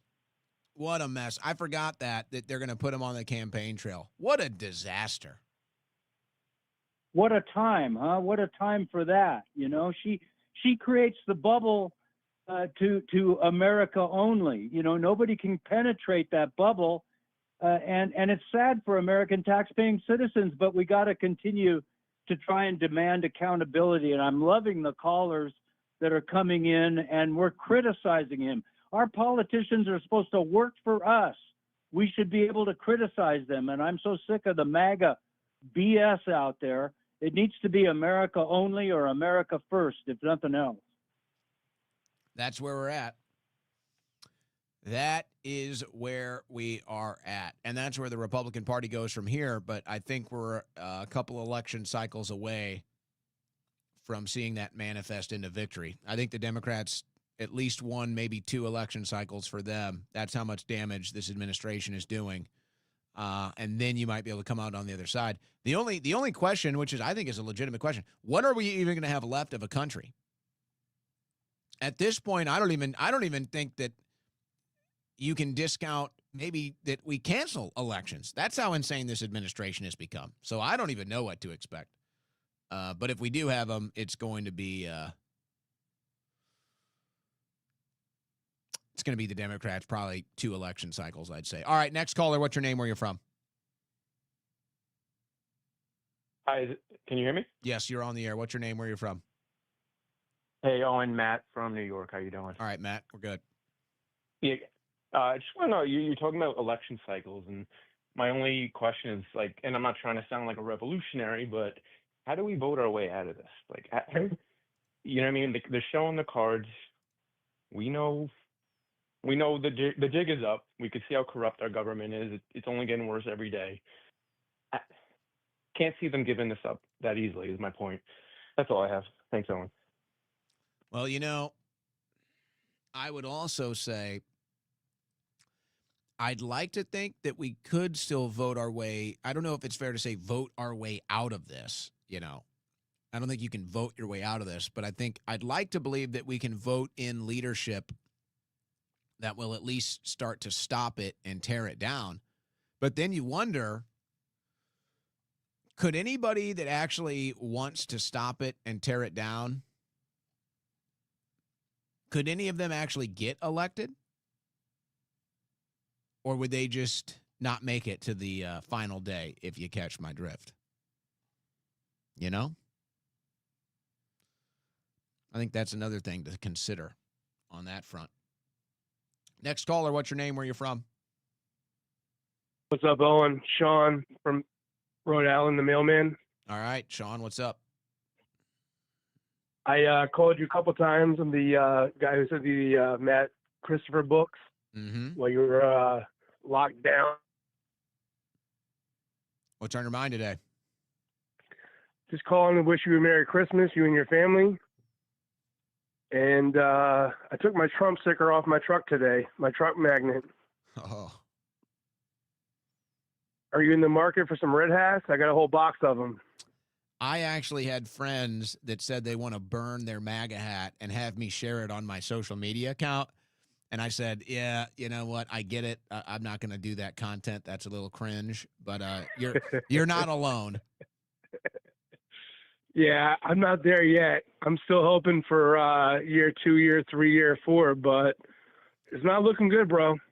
Well, I'll tell you what. Hold on to the hat because at least it'll be a nice little historical artifact someday. Yeah, man. I'm replacing the Trump magnet with the America First tomorrow. Yeah, we need to Just get some came in the mail today. We need to get some America only. Maybe I should debut some America only. Ooh, that's nice, man. America only. Trademark that. Send it to fucking China. I'm sorry. Send it to China. Make some magnets. America only. That's the new one, man. You make that, I'm a customer. I'll buy 10 right now. We may have to wait. Till next year when we revamp the store. But I think America only merchandise is inevitable. I think we'll have that. Next caller, what's your name? Where you from? Owl Killer, Virginia. What's up, Owl Killer? Hey, so for probably 10 years, Joel Skousen has said Trump just doesn't get the conspiracy aspect. And, outside of the Mormon space wives, he's dead right with that. He had Bill Gates to his apartment in New York City, and then he has a dinner with him the other day, not the other day, but a few months ago. He just doesn't it. Just seems like he doesn't get the issues. Now, he just doesn't get the conspiracy surrounding it. I remember on the campaign trail in 2015, he said that Russia did not invade Crimea, and he was right because they've had a base there since 1795. They've always been there. And now he changed it. Obama let them invade. So there's certain things that Trump just seems to not grasp, and there's going to be no reaching him with that. I think, like I was saying last time I called, I think his motive, I think his instincts are good. He only wants good things for the country. But as you were saying, the boomer generation, it's over. It's pretty much over for them, and the system that's created is over for them. Mark Mitchell, again, was on Alex today. He said 6 out of 10 people under 40 want to confiscate wealth from people, including anything more than 2 houses. Do you get what's happening? Do you understand what's going to happen? And the Democrats, it's almost like the space race where the Soviets had better satellites than us. So we said, oh, we got to leapfrog them and supposedly go to the moon, right? The Democrats are already there. They're going to get in. And you're going to get universal health care one way or the other. Now, I believe we're going to end up with universal health care, and the Republicans they could, if they want to just be honest about the situation, and they want to streamline stuff and cut out fat, and they wanted to provide us with something, because the cost of health care is the average person can't afford it. Well, it hadn't even hit. AI, wait till next year hits. And it's going to be real nasty. Yeah. Right. So certain things like that, you're going to get one way or the other. And the Democrats did it to us in the sense that Obamacare was meant to fail. They created a system that they knew was going to fail in order, because their goal is to have, they want to have a control over you, right? So just for example, universal health care was the tripwire that was set up for us to fall into, but they wanted to say you have the wrong opinion, they turn your health care off. Like that's why they want it. They don't want it to help you. They want it to be able to control you and basically tell you what you're going to take in your body, make sure you have the right opinions, things like that. And Republicans just don't get that. And like I have certain solutions, like when it comes to like what you can do for middle class people, but what people don't understand is what the Republicans just seem to not get is the people on the right, the young people on the right, and all of the left. They are coming, and like they're not braced for what is going to happen, and they're not going to be during the Bolshevik Revolution and the French Revolution. The rich didn't sit it out; they came for them, and I don't think they understand. Like the Democrats are serious when they say they're going to confiscate wealth and they're going to confiscate property, and they're ahead of the curve. Like, and it's going to be that hammer and sickle type of thing. You know, the only thing I would say is I just don't know if they're as unaware as you're saying. I actually think they're probably hyper aware, and I think that this will somehow play into the AI rollout, and that they'll be monitoring and censoring in real time to try to stop that from happening. Because I understand what you're saying, but I think they're more aware than you might anticipate, and I think they're going to have a preparedness factor, and that's why they're building this AI infrastructure right now. I think that's all going to tie into it. So again, it's like anti-Semitism is the excuse. Anti-Semitism is the entryway, but then it'll just be used to silence, censor, imprison anybody that they view as a threat to their own power. That's how I see it going. That's what it looks like to me. And it seems like Trump is becoming ever more resentful by the day, which is like where that begins. It's like that's the energy that starts that process, quite frankly. All right, I want to play this quick video, a little comic relief here. Nothing beats an Epstein holiday. Okay, so let's go ahead and see what we're cooking up here from Higgsfield AI. I tell you guys, it's going to be awesome. Nothing beats an island holiday. Jeffrey, welcome. No age discrimination. Look around. This is our core audience, though. Limitless joy. This is the best day of my life. Do you like, sleep? Excuse me. Could you rub my back, please? Boundaries-free experience. I want to play with that boy. No, I want to play with that boy. Listen.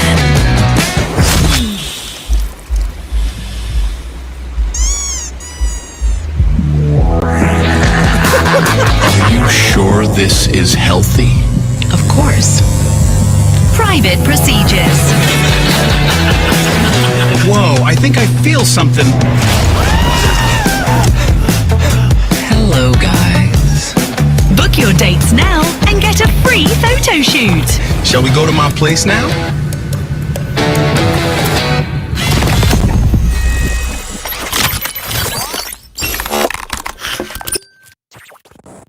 You're listening to the Owen Report on the Win Network.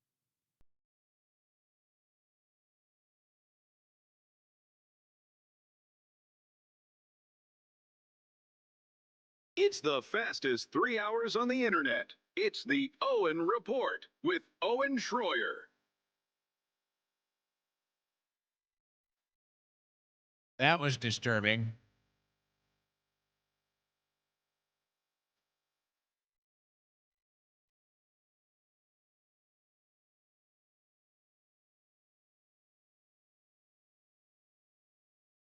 That was weird.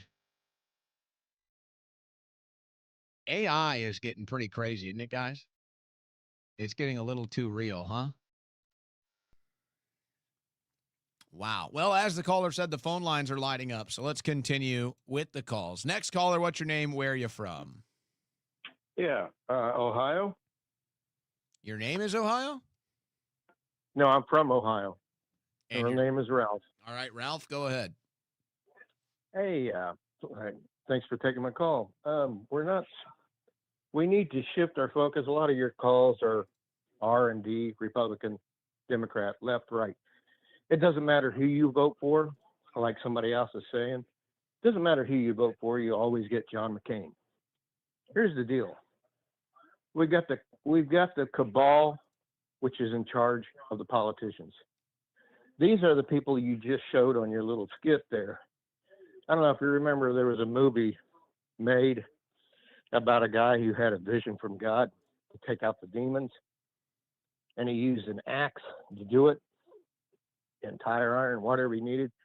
When he laid his hands on the demons, they were unmasked, and they looked like those demons that you just showed on your little skit. Like a formaldehyde faith? Yeah, that is the actual ruling class. That's the ruling class of humanity. Our country is no longer a sovereign country. We're part of a syndicate of countries. And all you need to do to look at this is the fact that Trump had to take out Epstein, and he did that while Epstein was in prison. And he told Netanyahu said, "You owe me one now. You owe me one." Along comes Charlie Kirk. He was going to upset the apple cart. He was the closest thing to us common man. He was the closest thing since Jesus, a Lamb of God. He's seen the truth. He was starting to speak the truth. Netanyahu said, "It's time to call in my marker." And then an international plot was hatched to assassinate Charlie Kirk with the full approval at the highest level of our government. Do you remember Trump's reply on the morning, just a day or so after Charlie Kirk was assassinated? Did you see How my do you feel ballroom? about that? My ballroom What's is that? beautiful. Don't you love my ballroom? Right. Immediately he started saying, "Hey, it's too bad about Charlie Kirk. By the way, do you see the bulldozers over here? I'm just starting construction on the new ballroom." He could care less about you or me. Here's another reason that shows that. Those people out in California, those people in Hawaii were burned out of their neighborhoods. Burned out of, that should be at the highest level of our government to find out what happened and to put the bastards in prison who did that and took those people's homes. There was many people who were burned alive in their homes, murdered by these bloodthirsty vampires. Oh, and that's another thing. Speaking of vampires, and they're all like this. Have you ever seen Hillary? One day you see Hillary and she looks like an old hag, like an old witch. And then another day you see her, she looks like she's 20 years younger. Why is that? And why is Hillary and all of this cabal so for Planned Parenthood abortions? They actually get the bodily fluids and tissues from these babies, and they use them for these elites. There's a movie that's out. The movie is made a long time ago, 1969, I believe. Jeff Bridges stars in it. Your fans should be able to research this and bring it up. But it's a satire on the assassination of John F. Kennedy. And long story short, one of the antagonists in the movie actually owns a hospital. Old guy, like, you're just talking about Les Wexner. Looks like that, or looks like Soros, right? Actually owns a hospital. He goes to the hospital and says, "Well, what are you doing in the hospital? What's going on?" "Oh, I get my all my blood replaced courtesy of all these kids." Well, there's a lot of symbolism in the movies. There's no doubt about that. A lot of hidden symbolism, hidden meaning. They're kind of telling you all of this right in front of your face.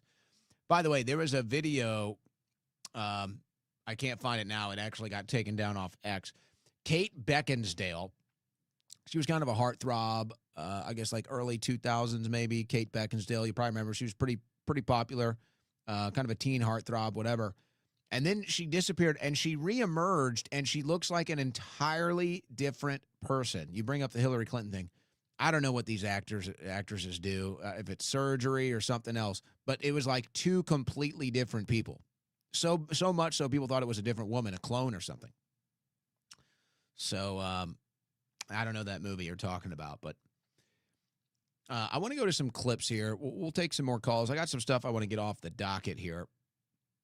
We got another super chat from Cap Omerks. Owen, you are great, but if you think a president can get us out of this mess we are in, I have to disagree. Merry Christmas.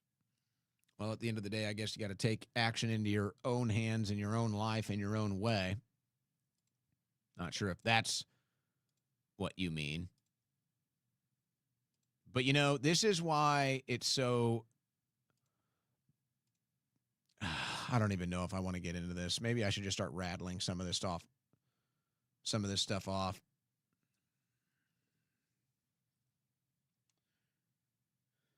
But after the Bondi Beach shooting, you know, this whole thing about anti-Semitism and who's responsible and everything came out. So you saw a bunch of commentary like this. What did the Jews of Australia do to deserve this? Are they occupying Gaza? Are they the soldiers in the IDF? They're 1,400 kilometers away from Israel. They're Australians. And so, yeah, this is the problem.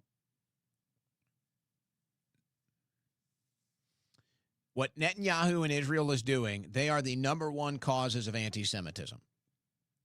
But Israel is untouchable. And so these radical Muslims that hate Israel or hate Jews or blame them for everything, they just go out and find anywhere where they can do harm to Jews because they view that as being held responsible for what Israel is doing. And, you know, the Mark Levins, the Ben Shapiros of the world, they don't help because they want to pretend like every Jew supports what Netanyahu is doing or supports what Israel is doing in the Gaza Strip, and that's just not true either. But this is all being done by design. They want to push anti-Semitism to the next level. They want you to be anti-Semitic. That's why they post stuff like this. It's like, we don't have to explain our right to exist, so they're just going to destroy everything in the path and say that it's self-defense. And then the Bondi Beach shooting happens, and you get commentary like this from Eric Metaxas. Is it fair to say that Candace Owens and Tucker Carlson have blood from their hands on Bondi Beach? Excuse me? I'd love to see you direct that energy at Netanyahu. I'd love to see you direct that energy at Israel, but no, you never would. So not only are they using anti-Semitism to build the AI algorithms to censor speech and take away your First, Second, and Fourth Amendment right, then they're going to blame everybody else and treat you like a criminal and say you're responsible for it if you don't speak positively of Israel. That's where this is going.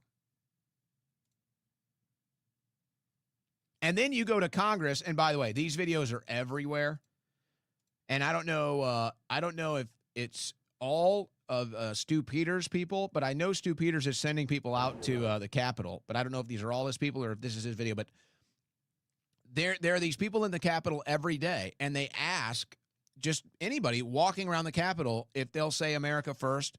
And this is the response they get. It's crazy. Sir, did your father get you this job? No.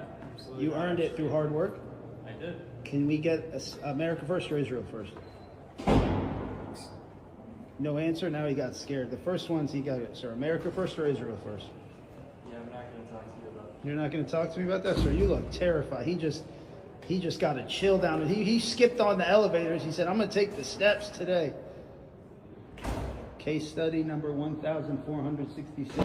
Folks, there are dozens, if not hundreds, of these videos. These guys just go around Congress. They ask congressional staffers, congressmen, whatever, Israel first or America first. None of them will say America first.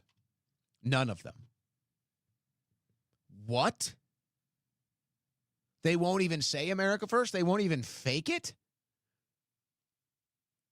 That's the ultimate expose. And then you have who normally would be considered a strong conservative, has a good track record, Newt Gingrich, even he's calling for censorship. We have no strategy for going after people who've been radicalized. That's the key in Gaza. That's the key in Syria. That's the key in the United States. We have to have a totally new approach, and that requires rethinking parts of the First Amendment. We also underestimate the power of social media and the degree to which... Traitor. Now, all the good fortune and all the good work you've done for the conservative movement and all the goodwill, Newt Gingrich, traitor, that you would come out against the First Amendment. Traitor. Disgusting.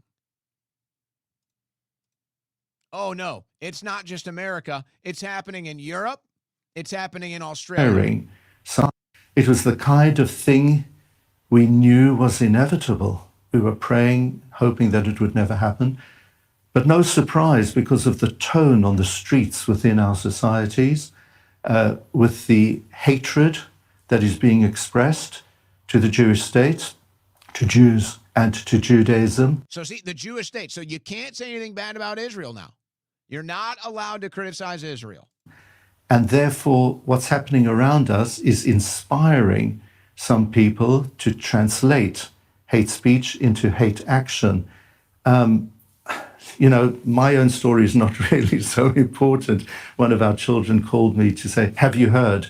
And then there were some agonizing hours, actually, to discover what really transpired. Who was this an attack on? Who was involved? Who was implicated? How many were dead? How many were injured? But deep down, we knew this was an attack on Jewish people for the sin of openly celebrating their Jewishness. Time and time again, that's what we have experienced. But you know what? We saw. So he goes on to say we need to censor speech because of it. Folks, I'm telling you, this is all being done by design. And look, are these events false flags? Are they real, organic, whatever? It doesn't, I won't say it doesn't matter. It does matter. These things do matter. These facts do matter. But I'm saying the result is going to be the same. They're doing this intentionally so that they can use AI to censor speech and criminalize speech. This is all being done. How can you not see it? The writing is on the wall. It's everywhere. And here's Henry Kissinger telling us years ago, you're going to comply whether you like it or not. For the first time in history, foreign policy has become global. Communications are instantaneous, and there exist problems which are genuinely not national, like environment, nuclear proliferation, and similar issues. So in this sense, we are living in a new world, and a new world order will emerge. The only question is whether it will arise out of intellectual and moral insight and by design, or whether it will be forced on mankind by a series of catastrophes. Be forced on mankind through a series of catastrophes. There it is. Do you want to hear from Netanyahu saying that if it wasn't for Israel, there'd be no United States of America? Do you want to hear that? Have you heard that enough? I've got the clip. He said there would be no United States if it wasn't for Israel. So as if you can't stand him enough, we'll go ahead and pass. Same thing happens here. This guy speaking says that Christians owe Jews everything. You need to be a slave to them. That's what they say. Here's Lindsey Graham. Here, I'll play this one for you. This one's a little short and sweet. This is who Trump is riding with, guys. Israel's a good investment for America because we have common values and common enemies. If we had to replicate the capability of the IDF in the region, we'd have to double our military budget. Not one American soldier has died in the pursuit of what Israel has done, not only on behalf of the Jewish state, but I think the region and the United States. So to all those who think that this is we can't afford to help Israel, you're an idiot. We can't afford not to help Israel because Israel does more for us than anybody in the region in terms of our national security. Are you disgusted yet? Are you disgusted yet? By the way, they're telling Australians the same thing. There is no Australia if you guys don't support Zionists. They're telling them the same thing.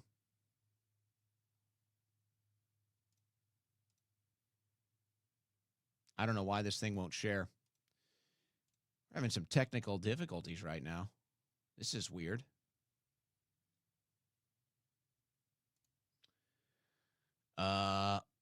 I'm assuming we're still on here, but for some reason my screen share is broken. Let me try something else here. Let me see if I can share this. Huh. All right. Well, we're having a screen share technical error right now. So that's fine. We'll take calls the rest of the way. That's weird. All right. Screen share failure, no problem. We'll go back to phone lines. Let's see here. Let's see. Yeah, okay.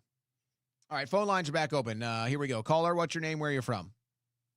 Hey, my name is Erica. I'm calling from California. Merry Christmas. Hey, Merry Christmas. Thank you for calling. What's on your mind? I was just calling to ask you about the whole debacle between Candace Owens and her whole conspiracy theories for Charlie Kirk's assassination. I just wanted your thoughts on that. Well, do you want to be more specific? Just the whole thing with the Egyptian planes and how it got debunked, and now she brought this new guy who claims to be, I guess he's claiming that he was in the military base and he witnessed that secret meeting. Just wanted to know your thoughts on that, and if you think it's real or not. I don't have much thoughts on that. I thought the last development was that there were community notes favoring Candace Owens now. Am I mistaken on that? Not sure. I haven't seen that. I thought that was the latest development, was now the community notes are actually supporting what Candace was saying. No, I look, I follow it. I don't have many thoughts. I'm waiting to see anything that develops results that would help me reach conclusions, because to me I'm still at the same point. I'm looking at the actual event and I'm saying the official narrative is impossible. So really anything beyond that I look into and I follow because I just want to stay informed. But if I don't bring it to the show, it's not that I'm saying that her reporting is wrong or discredited. I'm just not as invested in it as she is. I'm sticking to the official narrative is not true. And so I feel like everybody's trying to fill that void in the meantime. But I'm just sticking to the events. I'm sticking to the events on the ground. There's definitely some cover up going on there with the FBI and, how they didn't let, investigations into possible foreign involvement. That's definitely going on. And, we can all see that. But everything else, I just don't know. I think she's just, she just hates TPUSA. And in my opinion, that's again my opinion, and she's just trying to burn it all down. And she has said that publicly, where I am coming to war with you, with every single one of you, and I'm going to bring you down. Yeah. So my opinion is she's just trying to destroy everything that Charlie built. And, it's all coming out of malice, and that's just my opinion. Well, I think that that's a fair critique on it. And, maybe there's a reason to be a little hesitant to commit to believing any of that. I think that that's totally fair. And there are a lot of emotions and a lot of connections and a lot of interpersonal relationships that kind of build that drama. And I'm not involved in any of that. So I kind of just try to avoid it as much as I can. I will say this, generally speaking, I do find the attacks on Candace to be, how should I say this? Not even unfair, because whatever, you could say it's all fair.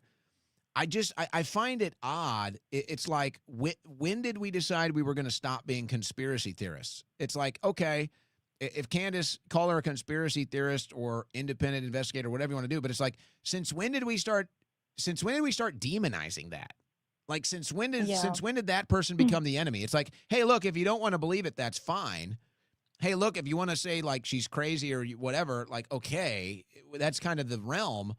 But the attacks on Candace are coming from a place of It's very strange. I don't know. The attacks on Candace to me have been more of a story than whatever Candace is doing or isn't doing. You know, the attacks on her are what I've noticed, and I've been like, that's just weird.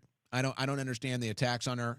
Yeah, I think everything just went like really sideways when she started attacking Erica Kirk, and she's a grieving widow.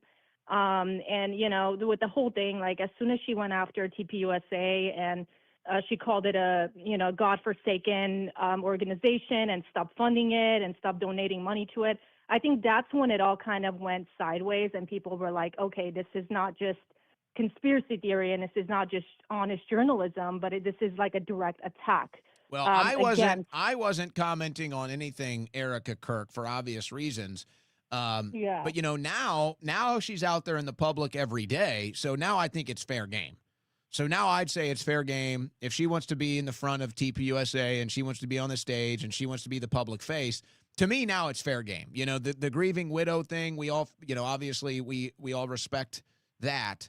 But to me, that's over now. To me, now that she's out in the public every day and she wants to throw herself into the mix, to me, it's all fair game. Now I'll say this, and I'm not going to go all the way because I just don't know. The truth is I just don't know. And as I say to my audience a lot here, I'm not going to give you something that I don't know. I want to try to bat 1,000. But I will say there's a lot of weirdness there. There's a lot of weirdness. Now, weirdness doesn't necessarily mean anything other than just weirdness. But there's a lot of weirdness. There's a lot of weirdness. There's what appears to be a lot of misrepresentation of facts and history.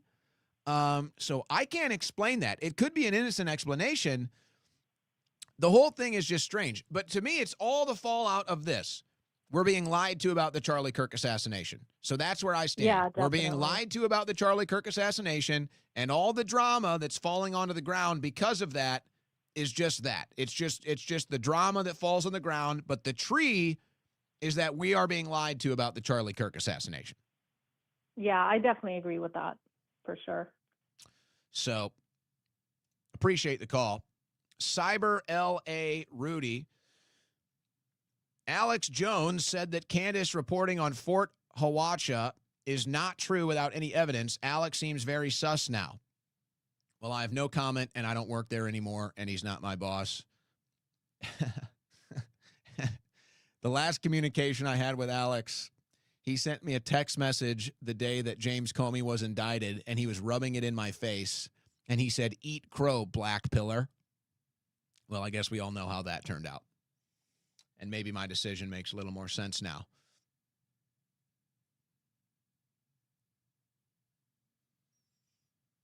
Next caller, what's your name, where you're from? Melanie from Ohio. All right, Melanie, go ahead. Well, I am extremely upset. All right. Hey, Owen.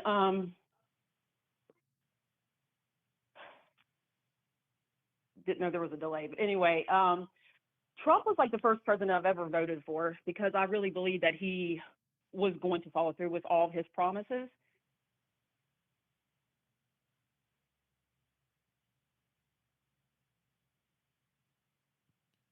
Are you waiting for me to respond? I'm sorry, you're on the air right now.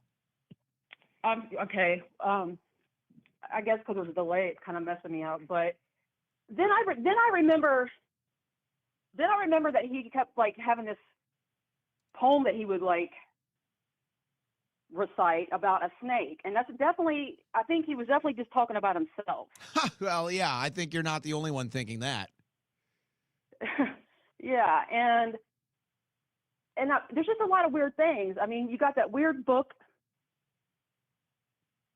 You got the weird book about Barron, and then that Kim Clement stuff about him being the last president or something. I mean, I feel like we're going to be screwed when this is all said and done.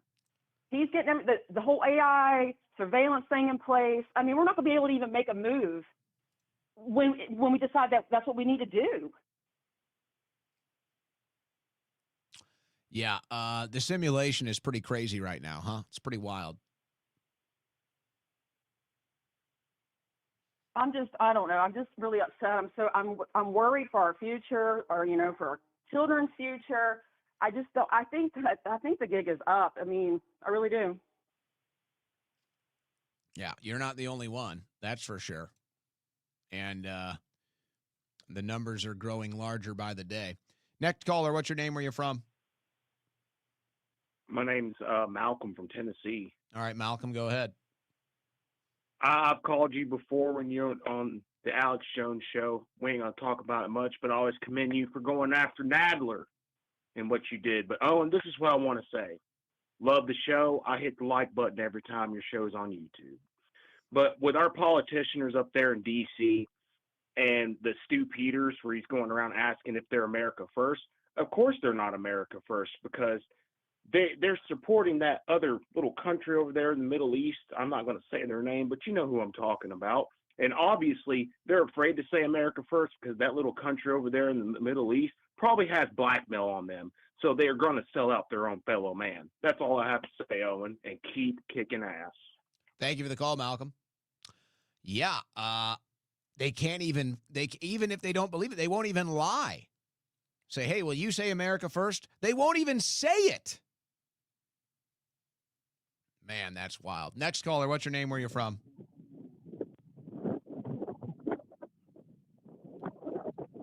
Are you with us? Are you in a tornado right now? Are you in a wind tunnel? Oh my God. I wasn't sure what to expect. Hold on. Hey, yeah, I'm can you hear me? Yes. What's your name? Where you from? Marina, California. All right, go ahead. I think just listening to the last couple of weeks and all the callers, living in California, you don't really, it's like nobody's really talking about anything. Nobody acknowledges anything. And I feel like we need to get to a point where I feel like everything is going to lead to digital ID. And I feel like we need to get to a point where we're building communities of the individuals who are not interested in taking part in that. And that's really all I wanted to say. Yeah, but then they might do you like they did in Texas some years ago with Bill and Hillary Clinton. I thought about that. There are some compounds that are propping up. There are some compounds that are popping up. Most of them are actually Muslim. But there's like a whites only community and stuff like that. I don't know. I do feel like ultimately, though, that's going to be a solution that people are reaching for. They're just going to say, all right, we have to form a compound. We have to farm. We have to try as best we can to live off the land, live off grid. It might not be possible to go all the way with it, but it's like we can isolate ourselves enough from the corrupt civilization and the corrupt government, at least for now. I think a lot of people are going to reach that same conclusion, and then you just hope that they don't Ruby Ridge you. Yeah, I think it's the only way that we can effectively fight back. When that fight happens, who the fuck knows? But yeah, that's really all I wanted to say. And I just want to wish everyone out there good luck. And thank you for doing a great show. Thank you. Just remember, folks, you got the greatest taste of tyranny under President Trump in the year 2020. Remember that. The greatest, the number one experience with tyranny that we ever had in this country was under President Donald Trump in the year 2020. And I have a feeling he's about to one-up himself in maybe 2028. But I don't know. We got the Olympics coming to town, so he might want that to go off without any issues, Next caller, what's your name? Where you from? Dan from Ohio. How you doing, Owen? I'm doing good. Dan, go ahead. All right. Hey, just wanted to mention good show, but hey, in 2016, 2015, 2014, we had a real strong Tea Party movement, and it's been completely hijacked by this bogus Trump movement, and now we have to all reorganize, and we are starting to reorganize, but the movement's been hijacked, and you cannot talk to these people, man. They are so hell-bent that Trump is going to save this country that I mean, you could, like you said, 2020, people should have woke up to not trust in any of these people any longer, and they just continue to just believe that Trump is going to save them. I don't get it. Well, that's why I've kind of boiled it down, and it's not that it's this simple, but I think it's kind of the measuring stick. Like, okay, all right, you've got the MAGA cult over here, and they're thinking and saying one thing, and then you've got the former MAGA base over here that's getting tired, and now they're having second thoughts, or now they think Trump is the worst thing ever. And I feel like, okay, like kind of remove the noise and remove the current status, and it's just like, wait a second, hold on, let's try to get on the same page here. Do you think 9/11, do you believe the official story of 9/11? And if they say yes, then there it is. There it is. It's Right. like, okay, well then you're not even on the same planet as I am. Right. Yeah. Oh, I agree. And I'm this whole thing, and you know, you try to talk to people, and I know I'm kind of repeating that, but I cannot get through to them, and they just cannot see that we're going down a bad path. And you're right. It's time to let the system burn. If Newsom wins in 28, let him win, because the Republicans need to be taught a lesson that don't take us for granted. You've left us. We never left you. We're America first. And just their whole idea with this, this Israel first, this is unbelievable. I mean, they're not even shy about it. No, they're rubbing it in your face, which is why it's so crazy. And it's just like, okay, how did we get here? Right. And, J.D. Vance is not the answer. He is not the answer. I don't want J.D. Vance in there. I think he's horrible. I mean, I think it's time we take the party back with people like Thomas Massey, Marjorie Taylor Greene, and Rand Paul, people who are America first. I mean, let's face it, when you watch Trump, all this stuff he shares and in the bootlicking media that he has that will brag about Lindsey Graham and Elise Stefanik, these people that have horrific constitutional scores. And, Trump already ran out Bob Good a couple years ago in Virginia. Now he's trying to run out Massey. He's endorsed Dr. Oz in Pennsylvania, one of the most liberal dirtbags out there. And who lost. He keeps on promoting the far left, and his base just thinks, well, it's better than nothing. They just can't see through it. And the last thing I want to say, if I can, Owen, is in 2016, Trump ran on a pro-life candidacy, and now actually MAGA is stating that, well, we can't be talking about pro-life because we got an election to win. This is how much these people they hate us. They don't even stand on the principles they ran on. Trump may have been a maverick in 2017, but Trump is Lindsey Graham today. Well, they're underestimating where the real movement is at. They think the majority of people are brainwashed sheeple and they can get away with this stuff. So they're kind of living in their own delusion. And again, I don't really have many thoughts on Nicki Minaj, but I see it like this. They bring up Nicki Minaj, and it's either one of two things, maybe both. It's either Erica Kirk saying, I just kind of want to do like the new View type of host, and I want to do interviews with celebrities. Like I'm here to grow my personal profile. Okay. And so, there'll be a lot of commentary that follows that. People are obviously already pointing out, I think she has 3 kids. Where are the kids? So, okay, maybe Erica's just made the decision. She wants to be the boss mom now. And she's always talked about that. For years, she said that she's always wanted to be a CEO. I guess maybe people thought it was facetious, but now here she is. So it looks like she's going to embrace that role, and maybe she wants to bring up celebrities. But okay, they bring up Nicki Minaj, and she's a big supporter of Israel. And so they kind of live in this delusion like, oh, we're getting away with this. Like, we're getting away with this. Most MAGA people are sheeple, and we're really getting away with this. Everything's going smoothly. And they really just have no idea what's going on. They really just have no idea what's going on in the real culture. They have no idea what's going on with the human element and the human intelligence. I mean, you've got NFL players that are regularly and openly talking about how Israel controls everything now. Like, do you really think Nicki Minaj is going to put that to bed? Aiden Ross, who's Jewish, he gets all this heat for having Puka Nakua on the show and doing the hand rubbing. Now other NFL stars want to go on his show. Aiden Ross shows up at a basketball game, and there's a bunch of Jewish kids there, and they all run over to Aiden Ross and are swarming him for autographs and handshakes. He has some Christmas giveaway. They can't even let everybody in. He's so popular. So they've really just underestimated where the culture is at. They live in these political bubbles, and they think that whatever they think, whatever they see is just working on everybody, and it's not. It's not even close. So I don't know where the rubber meets the road, because it goes beyond just elections. Obviously, it goes beyond elections. But they really just are kind of high on their own supply right now. They really think they're fooling everybody, and they're just kind of blinding themselves to where the culture is really at, what people are really saying. And really, they can't even make up their own minds either, in case you haven't noticed. So, like, on one side of their mouth, they're saying, oh, we have to stop Nick Fuentes and remove him from the conservative movement and all this stuff. And then on the other side of the mouth, no, Nick Fuentes has no followers. It's all fake. It's all AstroTurf. We don't need to worry about him. Well, which one is it? They don't even know. They're so disconnected from the common man. They're so disconnected from the culture that they just have no clue.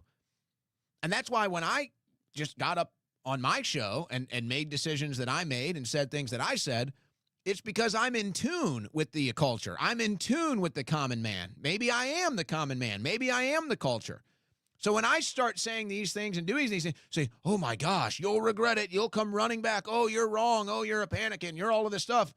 I'm standing here confidently on my own 2 feet saying, okay, I guess we'll find out. Okay, guess that's what you think. And now here we are. The story writes itself. Next caller, what's your name, where you're from? It's Water Snob Sam from Montana. What's up, Sam? Well, just 2 quick conspiracy theories. I saw something crazy the other day where they showed the length, how big hands are on Charlie Kirk. And then they show, which is totally weird, with that whole videotaping her, like, holding his hands and stuff. Oh, like, when they you mean in showed the casket. Yeah. Yeah, that was weird. So her hands suddenly are just as big as him. If you look at that video, those hands look like rubber hands. I don't know. I didn't see. They never showed us the rest of his body or anything, but we sure saw his hands. So the hands don't match. Okay, that's one thing I just noticed that I saw in the video. But the second one is, I've heard, and you probably remember when Epstein was killed, or not killed, but the body that they were taking out of the jail, it didn't look nothing like him.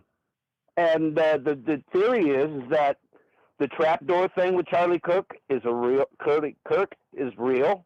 They got him out the trapdoor, and they're pulling out the dummy body. Like, that's why that dude was smiling back there behind the table. He's all like, "Oh, this is funny." And apparently Epstein is living a great life in Israel. Well, I don't believe any of that personally. I don't believe any of that. But I don't think. Hold on now. I don't think it's. I don't blame you for believing that. I don't believe that. But I also realize that things are so crazy that that's not even beyond the pale to believe. So that's not so I'm not coming at a condescending. Yo, you believe that? I don't believe that, but I totally understand. Yeah, the hand thing is weird. Who knows? The Epstein body double, whatever. Who knows? Look. I'll say this. I'll go ahead and do this as a little Christmas gift for you. How about that, Sam? How about that? I'm going to do a little Christmas gift for you, but I do have to honor my word.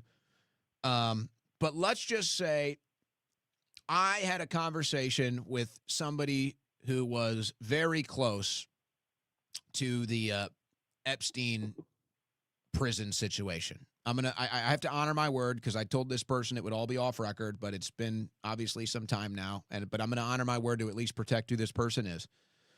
I got this from somebody very close to the situation, and they basically, what they told me was,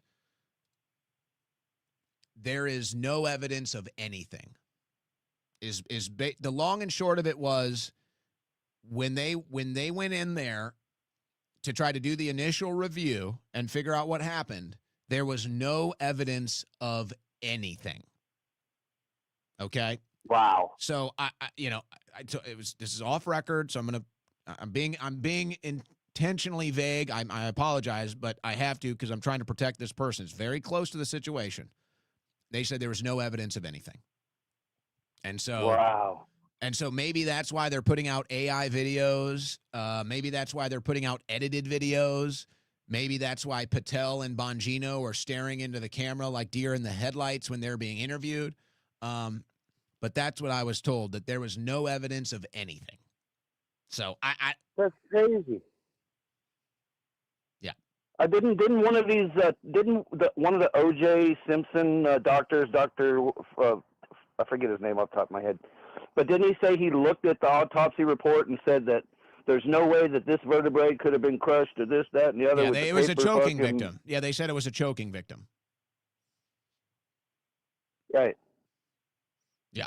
Anyway, hey man, I'm really proud of you. Your show's taken off really great. I've been there since day one, and you're killing it every fucking time, bro. I'm really proud of you. Thank you. Even on the Christmas special, where we're just kind of cruising, we're cruising to Christmas, we're cruising to the New Year. It's a light news day. We're just taking calls. We got the Santa hat on. Even my low gear is better than most top gears. All right. Okay. Now I'm just being arrogant. I'm sorry. I apologize. Calm down, Schroyer. I do think, by the way, folks, we had an interview debate earlier today. You can find that. I talked to David Cate. It was a bit of a passionate debate interview conversation. There were some good, some bad. Overall productive. I liked the way it turned out. So did he. You can find that. It's about an hour and a half. We did that earlier today. I'm trying to collaborate with Myron Gaines tonight. So we may do a collab with Myron Gaines tonight. I'm in talks of going on his show tonight, so I may do one more thing before I sign off for Christmas. The ON Report will be off until January 2nd. We're going to take a long Christmas break. We'll be off till January 2nd. I do have, though, if you are following on YouTube, we are going to continue to grow that YouTube channel. Give us a follow, ON Report on YouTube. We will be posting videos on YouTube over the Christmas break. So there will be a lot of content going to YouTube over the Christmas break. Some classic stuff, some new stuff, some hard-hitting clips. But we will continue to put content on YouTube over the Christmas break before the ON Report returns January 2nd. I'll obviously stay active on X with some breaking news and stuff. We may pop in and do a live stream between now and then. I don't know. I don't have anything planned. Just kind of go with the flow. But really do appreciate the support. And so in a way, this is kind of a milestone here, guys. We've just completed the first 3 months of the show. And, all things considered, I feel very blessed. I feel extremely grateful. And I love this audience. I love what I do. I'm passionate about it. I want to do this for the rest of my life. I want to live to be 100 years old broadcasting here every day. That's what I want to do. I want to go out. I want to go out on my microphone, let's say, like Rush Limbaugh did, cut down too soon. So we're going to try to stay a little healthy. But, this is kind of the 3-month mile marker, and then we sign off until next year. And we've done pretty good growing YouTube. We've done pretty strong on Rumble. The X account is growing. The ON Report is getting more notoriety. And I just feel very blessed. I feel very grateful. I'm in a very, how can I say this? I'm in a very grateful position that I've been able to do what I want. I'm in a very, very appreciative and blessed and grateful position that I'm able to do what I want. And I don't take that for granted ever. I will never take that for granted. And so I want you to know that. And I really appreciate you spending time here. I really appreciate you listening to the show and sharing the show and enjoying the show, inviting me into your house, your car, your office, wherever it may be. It really means a lot to me. And I don't take a single day for granted. I don't take a single broadcast for granted. I'm extremely blessed. I'm extremely lucky. I'm extremely grateful.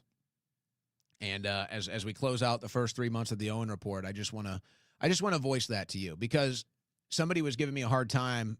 It was Josie, excuse me. It was Josie last night, the redheaded libertarian. She was asking about my show, and I kept saying we And she's like, well, you keep saying we. I thought you run your show by yourself. And I do run my show by myself. I do have my producer, DMT, who helps me with editing and some other work production stuff, some business management stuff. We do have a social media girl. So I do have two employees, let's say. But I run the whole show myself. And so she said, well, why do you say we? Because I really feel that way. I really feel it's a we. There's a reason why I take calls. There's a reason why, even though with some regret, maybe sometimes I watch the chat, I really do feel it's a we thing. I'm fortunate. I'm blessed. I'm lucky that I get to be the face. I get to be the voice. It's my name on the card, everything else. But it really is a we thing. I look at it that way. We are in this together. We are true believers that we can form a better, more perfect union. We can save America. We can revitalize America. We can build humanity and civilization into the future, prosperous like we can't even imagine right now. The technology is there. The will is there. The vision is there. So that's why I call it we. So enough of the sappiness. I just want to say I love you guys. Merry Christmas. Happy New Year. And I can't say thank you enough. I appreciate you supporting the show. I appreciate you supporting the sponsors. I appreciate you tuning in, sharing it, following us, the kind words when you call in. It really means everything to me. It's the best Christmas gift I could get was that we were able to do it, and we did it. We did it. So it means a lot, and we're going to do it again. We're going to do it again next year, guys. The Owen Report will return next year. There will be some minor changes to the studio and some technical stuff in the storefront, but as far as the content, the direction, everything else is concerned, it's still going to be the same Owen Report, the same me that you've gotten for years now, you know? And that's how it's been. All right, so we're going to go out here. I told you, I've got the list of free use Christmas music here. You never know what you're really going to get. Here, let's go with this one.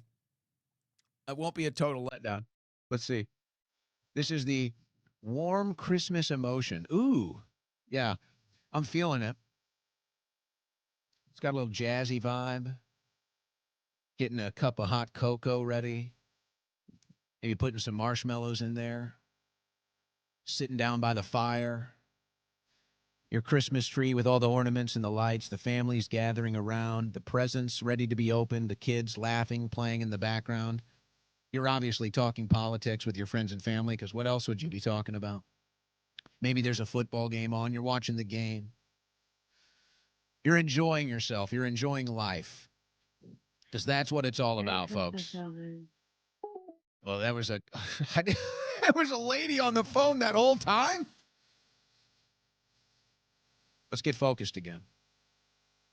You're spending time with loved ones. I don't know. The weather here is nice, 70 and sunny. Maybe you got a blizzard. But we're enjoying life. That's what it's all about. We're enjoying life. We're envisioning a better life, a better future. We're trying to be the best people we can be. We're trying to be the change we want to see in the world. This is who we are. This is America. This is the human element. So enjoy yourself this Christmas break. Don't let the political world get you down. Don't do it. Don't let the political world get you down. Don't let the rottenness, the sickness, all that, don't let it get you down. Enjoy life. Life is good. God is good. You are good. People are good. Find the goodness in life. Enjoy your Christmas time. It's very short. It'll fly by, so enjoy it. Enjoy it with friends and family. Have fun. Eat too much. Don't drink too much. Don't smoke too much. But if you can, have too much fun. I sign off the Owen Report for the year. Thank you, everybody. God bless. And Merry Christmas.